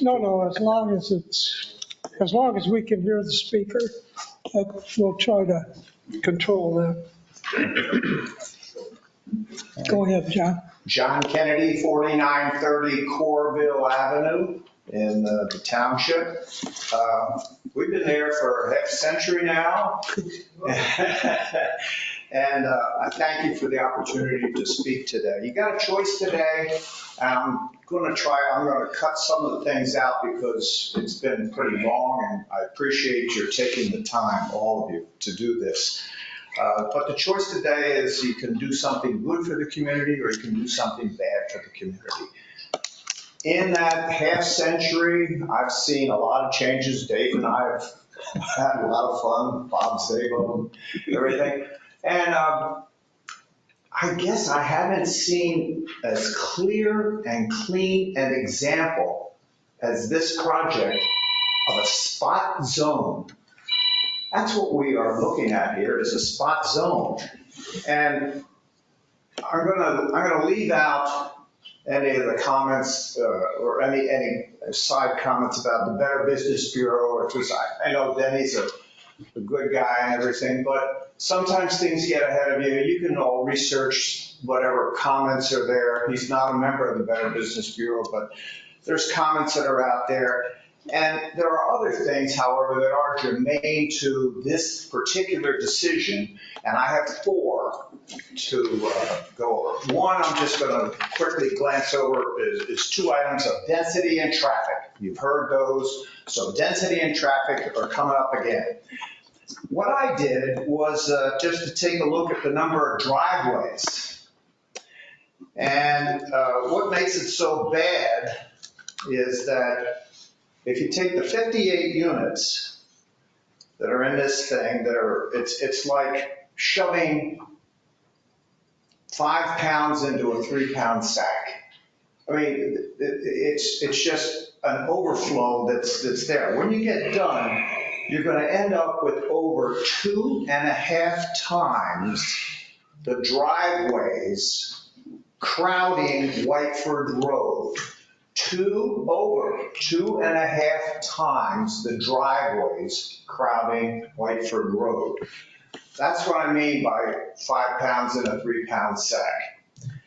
Right up the street, by the way, from, I guess it's still the second worst traffic accident intersection in the county, down at the Sylvania and Corey and Whiteford. I know it was, when we were earlier. I don't know where it still is now or not, but it's bad. And on top of that, then we have the wisdom of putting it right next to a school. Ask the question of yourselves, how many accidents do we need to have before we realize that, whoops, we probably shouldn't have approved this spot zone? The next one I wanted to touch on was what happened with the recommendations of the staff. You all count on staff to give you advice. The staff at Lucas County and the staff here have both recommended against this proposal. So you're going to have to override what they did and go along with the Plan Commission itself, which overrode their own staff. I don't think that's a wise thing to do because, and there's a discrepancy, if you could take a look at the R4 versus R2. When the staff at the Lucas County Plan Commission talked about the zoning change. They said no on R4. It's clear. But then they went ahead and they said, but we'll give you R2 PUD if you jump through these 17 hoops. And they listed them out. Now, that wasn't for R4, even though the resolution before you today references that in the framework of an R4. R4 is high density. That's clearly spot zone. Now, the 17 hoops, you can jump through a number of hoops like that, but it's like putting lipstick on a pig. When you're all done, you still have the pig, and he's just a little bit more annoyed. Even if they would put the 17 requirements in, and even though we've heard that we don't want to have all those 17 requirements over our heads, we're going for R4. Even if we did that, you're still going to have the same situation, the unfortunate situation that you have with the R4 high density, totally out of character with the existing neighborhood. The last thing I'd just like to echo a little bit about the fundamental nature of what is happening here and the change that is taking place in the character of the neighborhood. I was reading a little bit about the home ownership, and it's a question about rental versus single-family home ownership. Most of the people here own their own homes. Even some of the people that are going to be speaking in favor of it own their own homes right now. But it says when families become homeowners and set roots in a town, they are much more prone to care about not just improving their own house and maintaining the upkeep and mowing the lawns and trimming the hedges, but it gives them a stake in the schools and the children in the neighborhood and the quality of the public services. In other words, home ownership gives Americans a sense of Tocquevillian civic pride. Crime is lower, neighbors are friendlier, and everyone's property values rise when they live in a community of owners, not renters. Rental properties and projects like this PUD may have their own inherent virtue, but not in an area which is completely surrounded by single-family residential, and not in an area that has been recommended by the staff not to change and not to disturb that. I hope that you gentlemen will do the right thing and will make sure that we don't destroy a really good thing that we have going here in our neighborhood. Thank you. Thanks, John. Thank you. Can I ask a question or make a comment? Sorry. Please, That's okay. I'm going to have to ask you to leave if we have that. Again, John, I hope I made it clear at the beginning. John, thanks for all your insight. And believe me, I haven't formulated an opinion on this, but I will tell you guys, I watched 4 years ago, the Lucas County Planning Commission approved this project. Sylvania Zoning Commission approved this nursing home. Okay, so what you're saying today, albeit what has been said today with they feel it's not, but those same bodies thought that this project that I was totally against on Whiteford, that they thought it was a good project. It was a 3-story, 160-unit facility with entryways and fire trucks and all these things. And again, I haven't formulated a thought on this, but I just want to be clear. It's not always what's written with the Zoning Commission and the Lucas County Planning Commission. Oh, it's not gospel what's written. And in this particular case, Daryl thinks this is not a good project. He thought it was a great project 4 years ago on Whiteford Road, which was an awful project. Same guy, our same zoning guy. He just stepped out. If he was here, he'd be hearing me. But what I'm trying to get at is what's written sometimes isn't always the facts or what's. I'm just letting you know that those guys thought, both Lucas County and Sylvania Zoning thought that was a great project 4 years ago. It was a terrible project. I haven't formulated my thoughts here yet, but I'm just letting you know for the record and for everyone to hear, for some, like Pam that just moved in a year ago. I just want to make sure that everybody has a kind of a little background here. And in fact, yeah, I'll save my comments for later, but I'm just letting you know, just try to put apples to apples here is what I'm just trying to provide you on that. Sir, I appreciate that, but we try not to get into, you've got an opinion. Okay, no, I'm not forming an opinion. I'm letting you know what the facts are. No, but good point Yeah, about those the are history facts. on the parcel. Those are facts, Do you yeah. have anything else, sir? No, the other opinions you may want to get are school bus drivers, seeing what they would, like how they're going to turn around in there. And more importantly, how about somebody who's driving a hook and ladder down there? I mean, you can ask the people in Maui how it feels when all of a sudden something catches fire. And McCarthy's a great builder. I mean, he does a good job, but he uses framing just like everybody else, and that burns. And once it gets in there, I hate to have to be the fire chief. Maybe the fire chief is in the back there, I don't know. But I hate to have to be taking my guys down there and wondering how many trucks am I going to be able to get down there. I don't think it's a very safe environment at all. So thanks very much for your time. Thanks, John. Appreciate it. I would like to add, just so everyone knows, our fire chief has reviewed this plan, and his only comment, I think, regarded hydrants. Okay, next speaker is Mr. Romer on Brooklawn. Must not be here. Next one is, oh, wait a minute, maybe is it Grossman on Brooklawn? Grossman on Redgate. Oh, Rudgate, yeah, there it is. Oh, you're right, I'm sorry. Yeah, I see it. Come on up. Come on in. Come on up. See, I thought it was here, Dave. Yeah, I know, it's low. That's Brooklawn. Thank you for your time and listening to us. Name and address, Mr. Grossman. Jim Gossman. Or Gossman, I'm sorry. 503 Redgate. We've lived there since 1976. So been a lot of changes.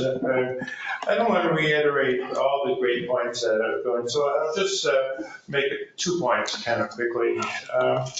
I was at the zoning commission meeting, and I learned something from the mouth of the commissioners that I thought was appropriate. And they said standards to consider when evaluating zoning changes include the absence of adverse impact on existing neighborhoods, and the proposed changes remain consistent with the current neighborhood community. This is right out of the slides from the zoning commission. And so my position is that this Whiteford Woods development does not meet either one of these standards, and the reasons have been well articulated before me. I don't need to go through them. So I really urge the trustees to vote this down, to vote no. One additional point in terms of density, I too have made a bicycle survey of the neighborhoods from those Homerdale, Valencia, Redgate, Hunters Green, and counting the houses that were in a roughly 8-acre plot, and they were not 30. There's roughly between 15 and 18 in each one of those, and sometimes less depending on the size of the lot and the older home. So this idea that this is, it's a false dichotomy, we can build 30 houses or 58 villas, really is not consistent with what's out there. And the last comment is that we can have all kinds of statistics. I think we all know how statistics are generated, but they don't, they have to jive with lived experience, and I think all of us lived experience is not within our show. So thank you for. Thank you. Thanks, Jim. And Carol Dyer, Bainbridge? Carol Dyer, sorry. That's okay. Carol Dyer, 5105 Bainbridge. I live at the corner of Bainbridge and Whiteford, right across from the school by Whiteford Greenhouse. Oh, nice. Hi, Carol. Hi, I just wanted to say that the traffic is already bad. I don't feel like adding another 58 units, even if we tell them they're not allowed to drive certain times of the day, is gonna be appropriate for the area. And I think that, it is residential and it should stay single home residential, not rental residential. Just my opinion. I appreciate your time. Thank you. Lynn Cook, Skelly Road.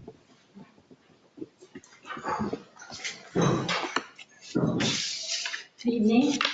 My name is Lynn Cook. I'm at 4817 Skelly Road. I've lived there since 1994. Hi, Lynn. Hi. I'm not going to go through everything everyone else is going through. I think we've all pretty much summed up our concerns about traffic, our concerns about the density, the concerns of what it does to the character of the neighborhood, because we are a neighborhood, and I think that's a key point for all of you to consider.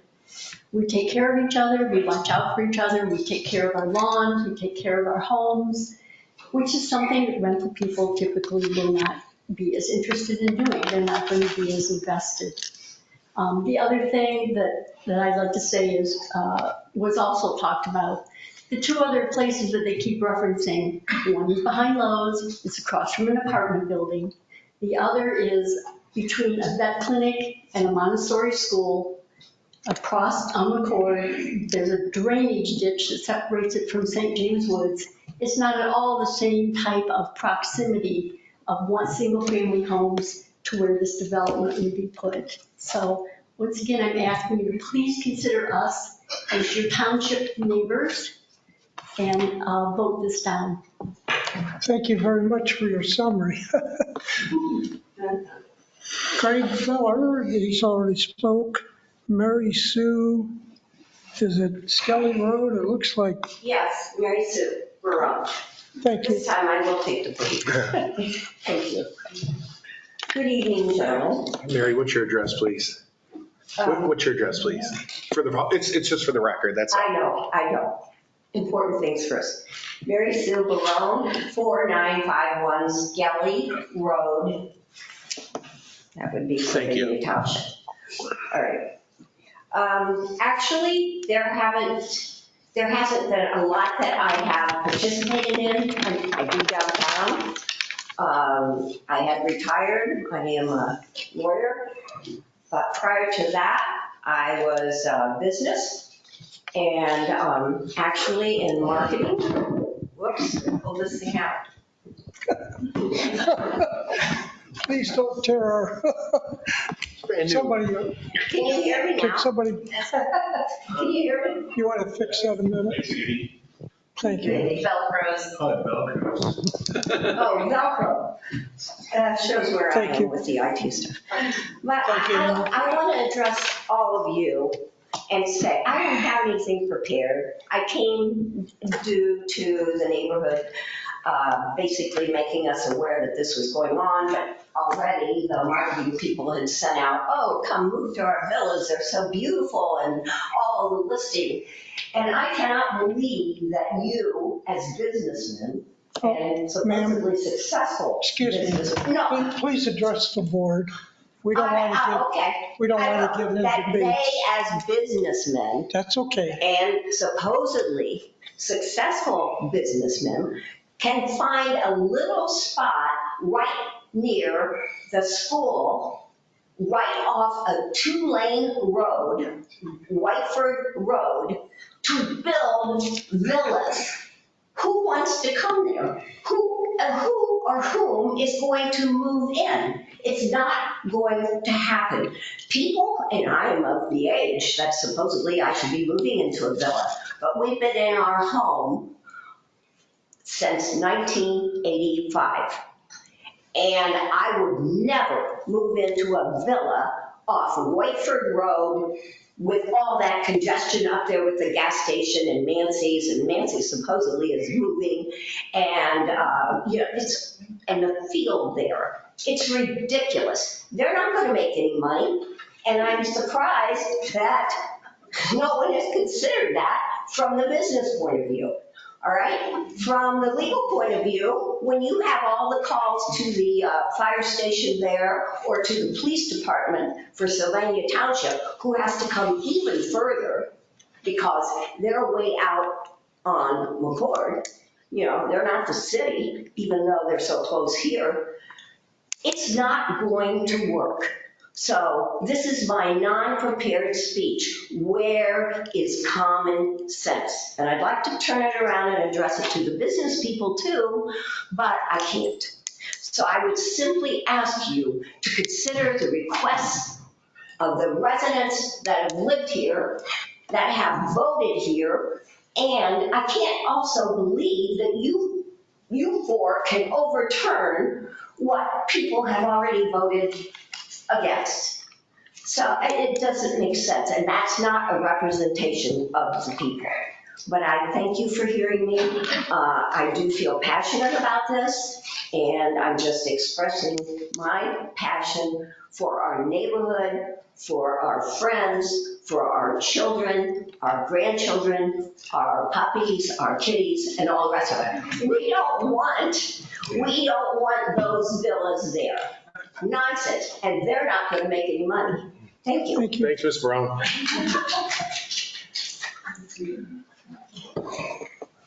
There's 4 elected officials up here, 3 vote on this. The 3 trustees vote on this, just to clarify that point. Oh, thank you. Is there Barone?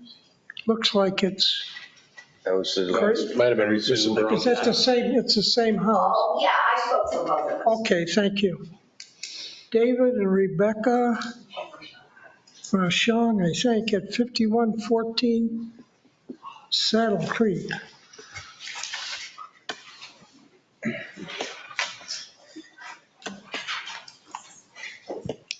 Thank you. State your name and address, and My name then. is Dave Rochon, I live at 5114 South. Okay, thank you for the listening advice. May I keep this? How's it working? I think this is the first time we've used them. Okay.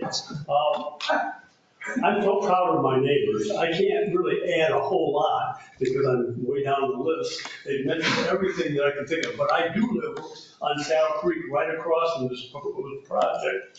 And the gentleman that was counting traffic, I'm retired, but I still work. I don't know what day it was, but I don't know where he got his figures from, because it was busy as hell. In the morning, I had to go around and go out Corey Road. His car was sitting there, so I don't know what he said, but it was busy, and it's always busy. A lot of times you can't get out on the street. I just think that it's a ill-conceived project. First of all, it's a community, that's has been mentioned, and you can't put those houses on Whiteford Road.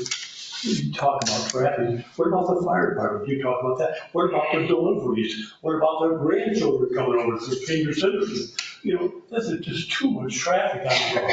And I just want to mention one thing. 2 years ago, Mr. Mahoney mentioned that Lucas County approved the project. We went down to hear this, and the gentleman who was in charge of the streets said it's ill-conceived to put any more traffic on Whiteford Road. It just can't be done. And then the guy voted for it after he said that. Right.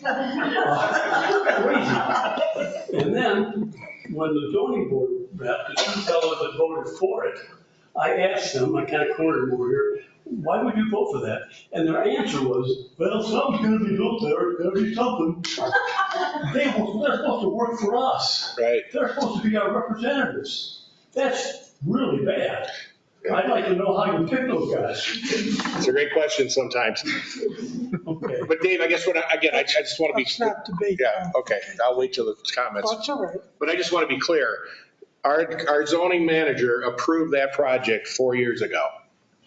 So sometimes the board follows suit, sometimes the board doesn't. Daryl thought that was a good project 4 years ago. What did you, I thought it was a terrible project 4 years ago. That's what I'm trying to get at. What's written on text doesn't always necessarily mean what should be done and what shouldn't be done. I think I'd like to look at Well, Neil, Qualifications. Neil, I'd like to keep the subject. Yeah, that's fine. I just wanted to find anything that's being I think we should said. be able to speak here Sure. without you being a mother hen. That's it. You're not being very nice to us. You're supposed to be working I'm not for us. muffling you. You, wait a minute, I didn't say a darn word over here, and you started pointing your finger at me. I don't like that. Okay?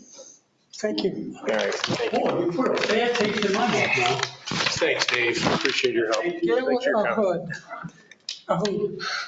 Ginger trail. A boot, I'm sorry. Hi, Gail. Hey. My name is Gail Aboud. I live at 2 Ginger Hill Lane.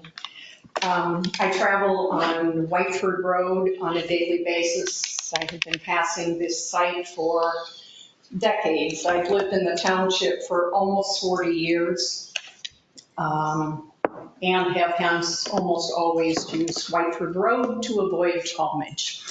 I also have been selling real estate for 32 years in Northwest Ohio, specifically residential real estate. When I heard that Mr. McCarthy was seeking to develop this property, I was initially very excited and enthusiastic.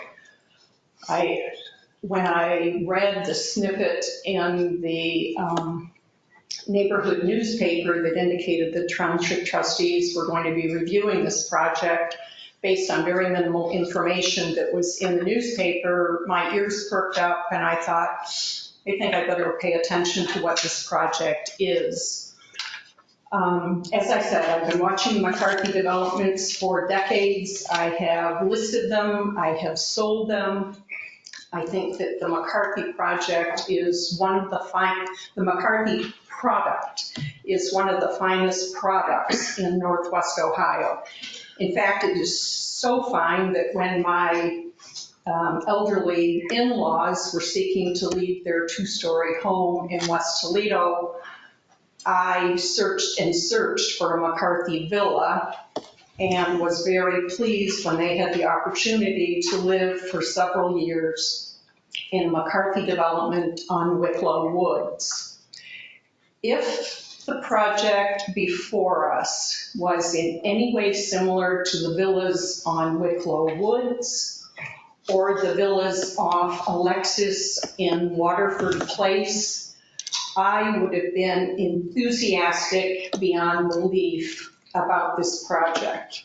However, I was even willing to say if this project resembled the McCarthy project in Springfield Township known as Fieldbrook Villas that would be privately owned, I would have endorsed this project. But in light of the fact that it is a rental community like the ones at Addison Place and the other ones that have been previously mentioned, I have to say this project does not fit the neighborhood. And although I was initially in favor of it because of the developer associated with it, I am here to say I hope that the public who have spoken tonight, that their sentiments will prevail and that you will not endorse this project for its incompatibility with the residential neighborhood. Thank you. Thanks, Gail. Can I ask a question? Is Fieldbrook rental or does anyone, I thought it was I think rental. there's. Fieldbrook, maybe those are. That's owner occupied. Is that owner occupied? Thank you. Next one is, let's see, 2021. Laura, oh no, sorry. 24. Is that, can you read that? Samus? Maybe, Oh, that's 4915. Reynolds, or Whiteford Road, 4915. I don't have anything to say. Okay. Thank you. And the next one is, Patricia. Patricia. Waltridge, Yeah. 5115 Charrington. Please, come on. I'm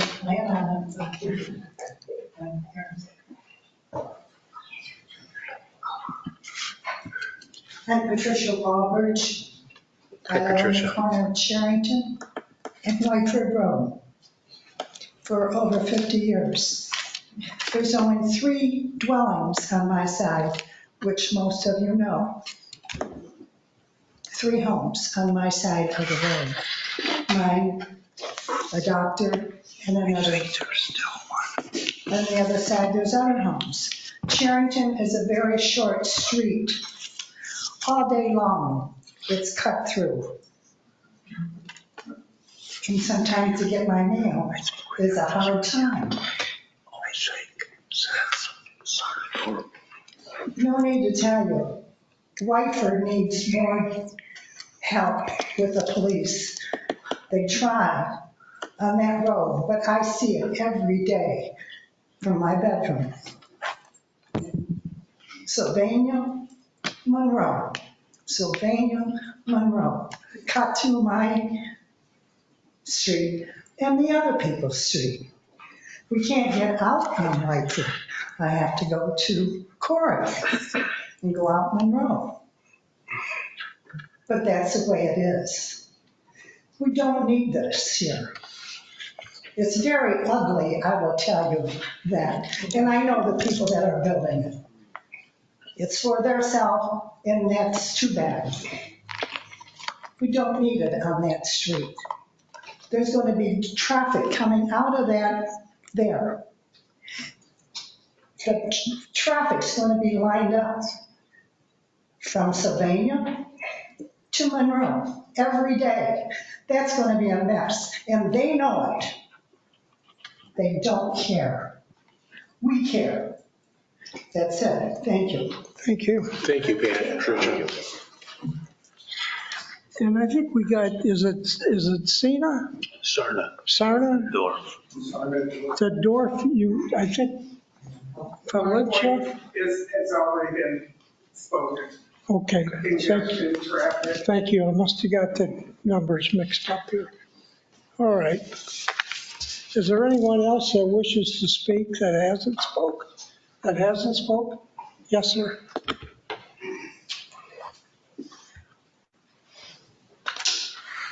Would you give us your name and address, please? William Haas, 4635 Whiteford. That puts me on the northwest corner of Bainbridge and Whiteford, across from the school, pretty close to it, 1 house south of the school. And the only thing I had to talk about is traffic.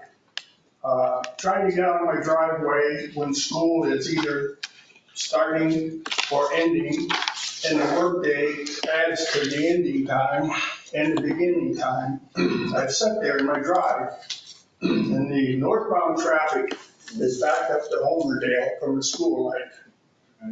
The southbound traffic is backed up to Monroe Street. And I'm one of the people that drive down your road because the only way I get to Monroe Street is over Bainbridge, over to, not Bainbridge, but Charrington, over to Corey, and then to Monroe Street. So that's the only thing I have to say. Traffic is really bad. Thank you, sir. Thanks, William. Yes, please. My name is Sherry Paquette. I'm at 4924 Turnbridge Road. Hi, Sherry. Hi. What I would like to say is the real life experience that I have every single day. Because I live on the curb at Turnbridge, people come from Monroe Street into the development, curve around on Turnbridge and head out Saddle Creek. So it's like a little racetrack on my street. The other issue is my bedroom backs up towards Whiteford Road. I never have my bedroom windows open because of the cars and the motorcycles racing up and down there. It's such a tremendous amount of traffic. You've heard it before. I won't expound on it anymore, but the amount of traffic is the big thing. I think we need to leave that area alone. Thank you. Come on. How you doing? My name's Jack Hackmar. Hi, Jack. I'm at 4811 Turnbridge Road. I am not a homegrown Toledo resident. I'm actually from Chicago, lived in Milwaukee and lived in Grand Rapids. So bigger cities came to, living in Sylvania, and obviously I can see what's going on. I also am an engineer by trade, and what I do is I do forecasting. And from what I've been hearing in here, seeing in here, there's nothing against what McCarthy obviously is doing. What they're doing is smart. You need a place for for older residents and single professionals. Totally get it. Makes 100% sense. They probably build a good product. I don't know anything about them. I don't know anything about their other developments. The big thing here that I can see coming from a standpoint of where we live versus where they want to build this is obviously we're going to have that traffic situation. So we have to address a couple of things that I want to have you guys kind of explain. If we go through and we do all these conversations to you guys, is this just to reject the zoning that they're asking for, or is this going to change the zoning that they're going to try and apply for, and are we going to be here in another couple of months? I want to know if I'm wasting my time. Well, we can't, no matter whether. They can change what the route they're going. Well, no matter whether we vote for this or against this, there's been a number of projects on the site. We can't tell you that. I'm not talking about that. I'm talking about if they're still going to keep trying, and then right now we're worried about it because it's what? Well, we can't It's answer. R4? We can't answer that question, but maybe they can answer it. At the end, we'll have them address. Okay, either way, then never mind. That's we're not not important. allowed. It just, I didn't want to waste your guys' time with a bunch of bull crap if it didn't matter. All right, so obviously they were doing based off of a ton of assumptions that they were going off of when they're giving at least their traffic reports and what houses are going to go there versus what's there now. So there's 3 houses on the property right now? I think there's only 2, but I'm not sure. So only 2 houses on this. Maybe they could answer Okay. that. And they're saying that you can build 30 there. If whoever buys this property can build 30 single residences. Okay, let's look at the logic there. Probably not going to happen. If it does, okay. They want to do 58 new units. They want to say that it's not going to affect traffic or not on Whiteford Road. So when you're doing your traffic analysis, I want to get a guarantee for all of us residents here that they're going to do the traffic analysis when Whiteford School is in session. Because A, you can do all the traffic analysis you want to in the summer. It's a different route. That's only a few months versus the other 8 or 9 months that we have to deal with the school traffic. That's one big concern. 2 is development going to reduce traffic or increase traffic? Can you guys answer that? I mean, according to what they said, it's going to increase it 1 car every 56. So it's going to increase traffic. We already know Whiteford is a problem with traffic, so we can't increase traffic on it. They've already admitted to saying that they're going to increase traffic. So that's one way to actually look at what we're looking at with the times. Now 2, it takes 14 minutes to get from Sylvania to Monroe on average on a day right around that school exiting time when the cars are lining up trying to get their kids. So if you're doing an actual traffic analysis between 4 and 6 and 7 and 9, and you're only counting 150 cars, that's because it takes 14 minutes for 1 car to go from one end to the other end. That means you can only pass through 4 cars during that time period when traffic is heavy. So you're not going to have a high value of cars. What you're going to have is 1 car, a long line of cars sitting there for a long period of time. Does that make sense to you guys? Okay, so the traffic analysis, let's make sure that you guys actually, or that you guys do this to protect us and make sure that it's done when school's happening and that we actually monitor how long the cars are actually on the road versus how many cars are passing through during that time period. I think that would make a lot more sense since time limits what can travel through. All right, so traffic during the peak hours, impact of the school, obviously they said it's 1 or 2 students, what have you, that are going to be going to the school. Obviously that's another assumption that they can make based off some data. That's great. So what does that say about what the taxes are going to be for these people that are actually living in these 58 units? Are these 58 people going to be considered, or are they going to consider the school a waste of their tax money? So now we have 58 residents who might make our school worse because they don't want to pay those taxes in, so they're going to vote against different things in that respect. We have to look at that as far as the township goes. That's one big issue. Another big issue that we have is obviously the emergency vehicles, which has been talked about. I'm not worried about emergency vehicles going down there and saving their properties. Nobody lives there right now. I don't care. I worry about our properties, and I see how long it takes for even our trucks to get from Monroe to Turnbridge Road as soon as you start hearing the sirens go off. During those peak hours, traffic is super condensed. They can't get through. It is definitely a detriment to all the people that live in Quarry Meadows, all the people that live in Ruggate, all of those areas. So you're taking away from public service that we've already paid for, that we already paid our taxes into, taking away from public service from possibly burning down one of our houses. Obviously, the area doesn't conform to what's in the area currently. Did you guys ever talk about in zoning the comprehensive plan versus what their plan is for how it fits in? Because according to the coding for the city of Sylvania, their comprehensive, or what they're building has to fit into the comprehensive plan of Sylvania. Has that been compared? Great question, Jack. Again, as a township, we can't direct, unlike city of Sylvania and or the city of Toledo, we can't tell the developer what they're going to put on the project. Right, I mean, I'm not saying to tell them what. Or the type of construction or anything. Right, I just wanted to know what their plans that they had presented would match the comprehensive plan of what the city was actually trying to do or what the township's trying to do. Because obviously the conflicts that automatically denies that type of coding for it. Sure. So I don't know if they looked into that or what, but it doesn't sound like what they're going to do would fit into a comprehensive plan of what I've heard from most of our residents that used to work either on zoning or on the boards. Yes? That's all right, keep going. Oh, okay. All right. Their location, obviously. Again, the project's a great project. Nobody's gonna take away from that. It's just not a good spot for it. You've already had the 2 votes against it. I wanted to know about the R2 versus the R4 consideration. You guys said you can't talk about any of that.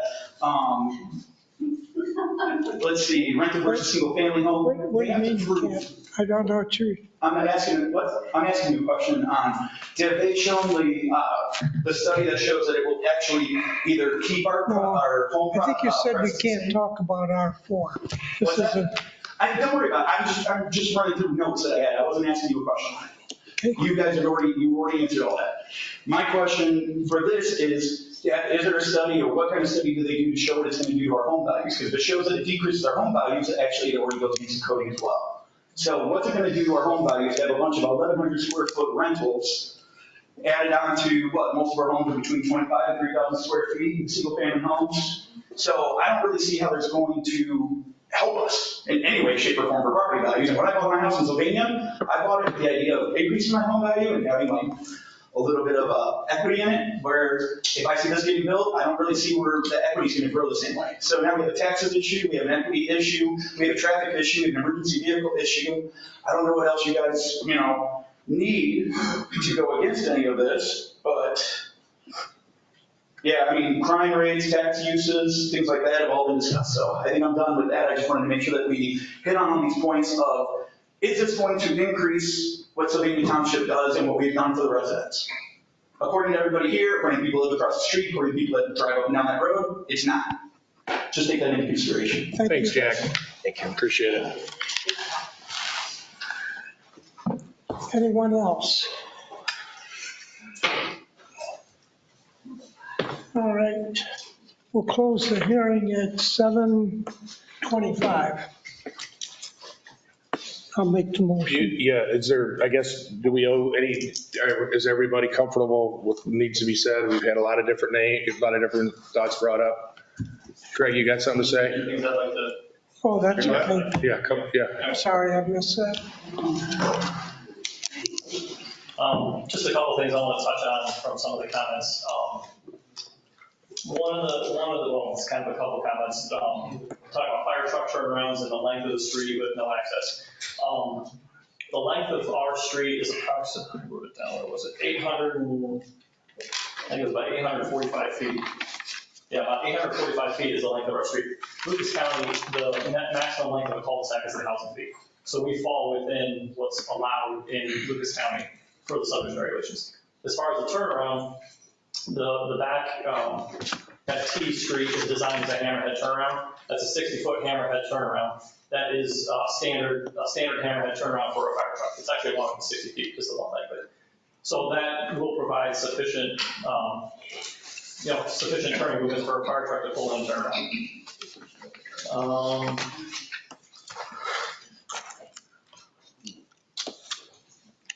Okay, I think it's a lot of address. Thanks.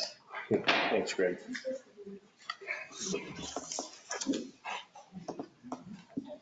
Okay, I'll move to close the public hearing at 7:27.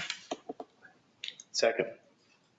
Mr. Genowine? Yes. Mr. Mahoney? Yes. Mr. O'Connor? Yes.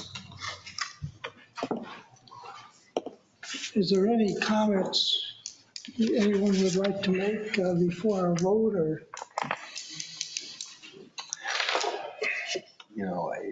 Or, well, we can, could you put, could you leave that up there a minute? There's a 10-foot landscaping along Whiteford. I don't know if you can see it. Well, you can on the bigger plan here. And that's right along Whiteford. You see it here? Right here's a 10-foot landscaping. It seems, and this is a bigger setback than required. This is 30. That averages like 70. It seems to me there should be landscaping in here to dress up the front. And I don't know if they'd be willing to do it. And then this can be moved back, and that landscape, talking about enhancing the entrance to it. Most of these people seem to be from the neighborhood. We didn't seem to have much adjacent to it. What do you, I would suggest that we just ask that the landscaping plan. This isn't a separate, this has got the landscaping on it, but it's not separate. Yeah. And then I don't know, I don't remember who lives here. Let's see if you move this. Do you want to ask Greg Greg? your thoughts on this? Greg? You know this, you don't have to look at the plan.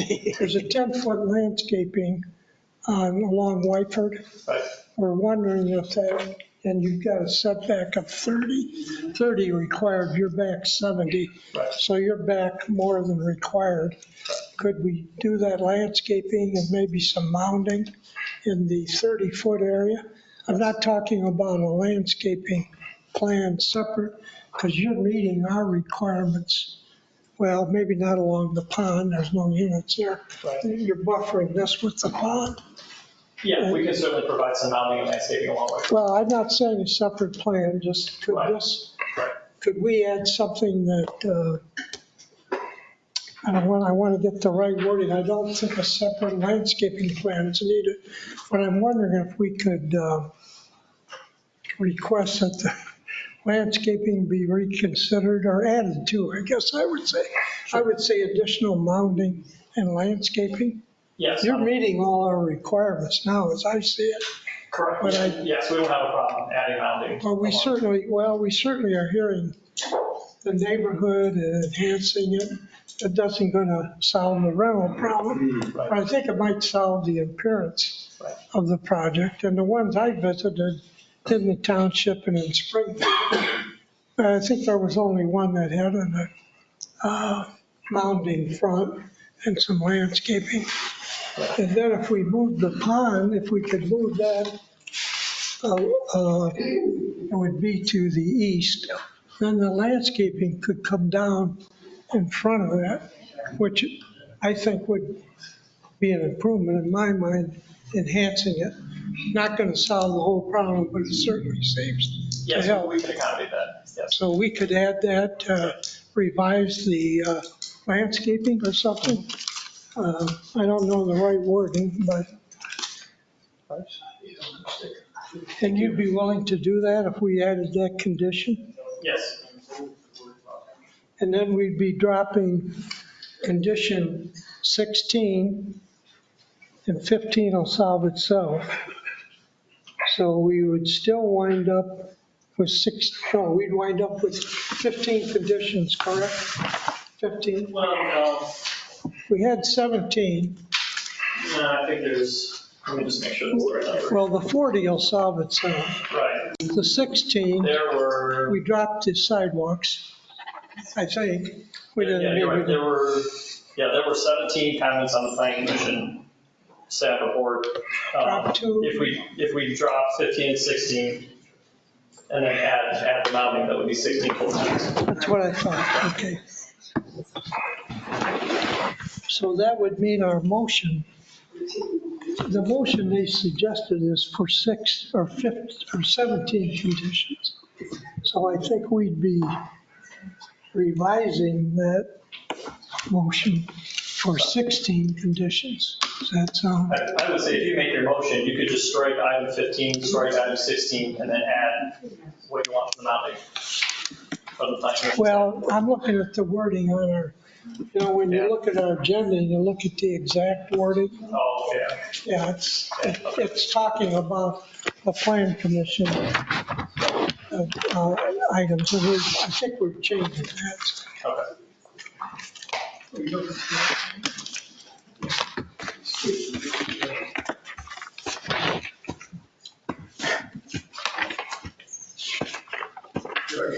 I'll make a motion to approve the RA low-density residential to R4 PUD for the property located at 4752 and 4828 Whiteford Road, and changing the conditions to 16 with an emphasis on landscaping. Second. Second, John, okay. Ready to vote, gentlemen? Any comments before the vote? Or? Okay, I'll call the roll. Mr. Genowine? Yes. Mr. Mahoney? Yes. Mr. Crandall? Yes. Do you want to make any comments after the vote that any of you have? You need your mind made up ahead of time. So that's You should be, John? Let's wait till the meeting's over. You have people stand here, are residents. They're told you exactly what the problem is. You chose to ignore it completely. Your mind was made up ahead of time. No, just a minute. And you're done. Well, that's fine, sir. I'll make a motion to close the meeting at 7:34. Well, before we close, I'd like to address that. Okay, all right, we'll close. Second. Mahoney, okay. Mr. Genowine? Yes. Mr. Mahoney? Yes. Mr. Crandall? Yes. Thank you. Thank you, sir. Thank you.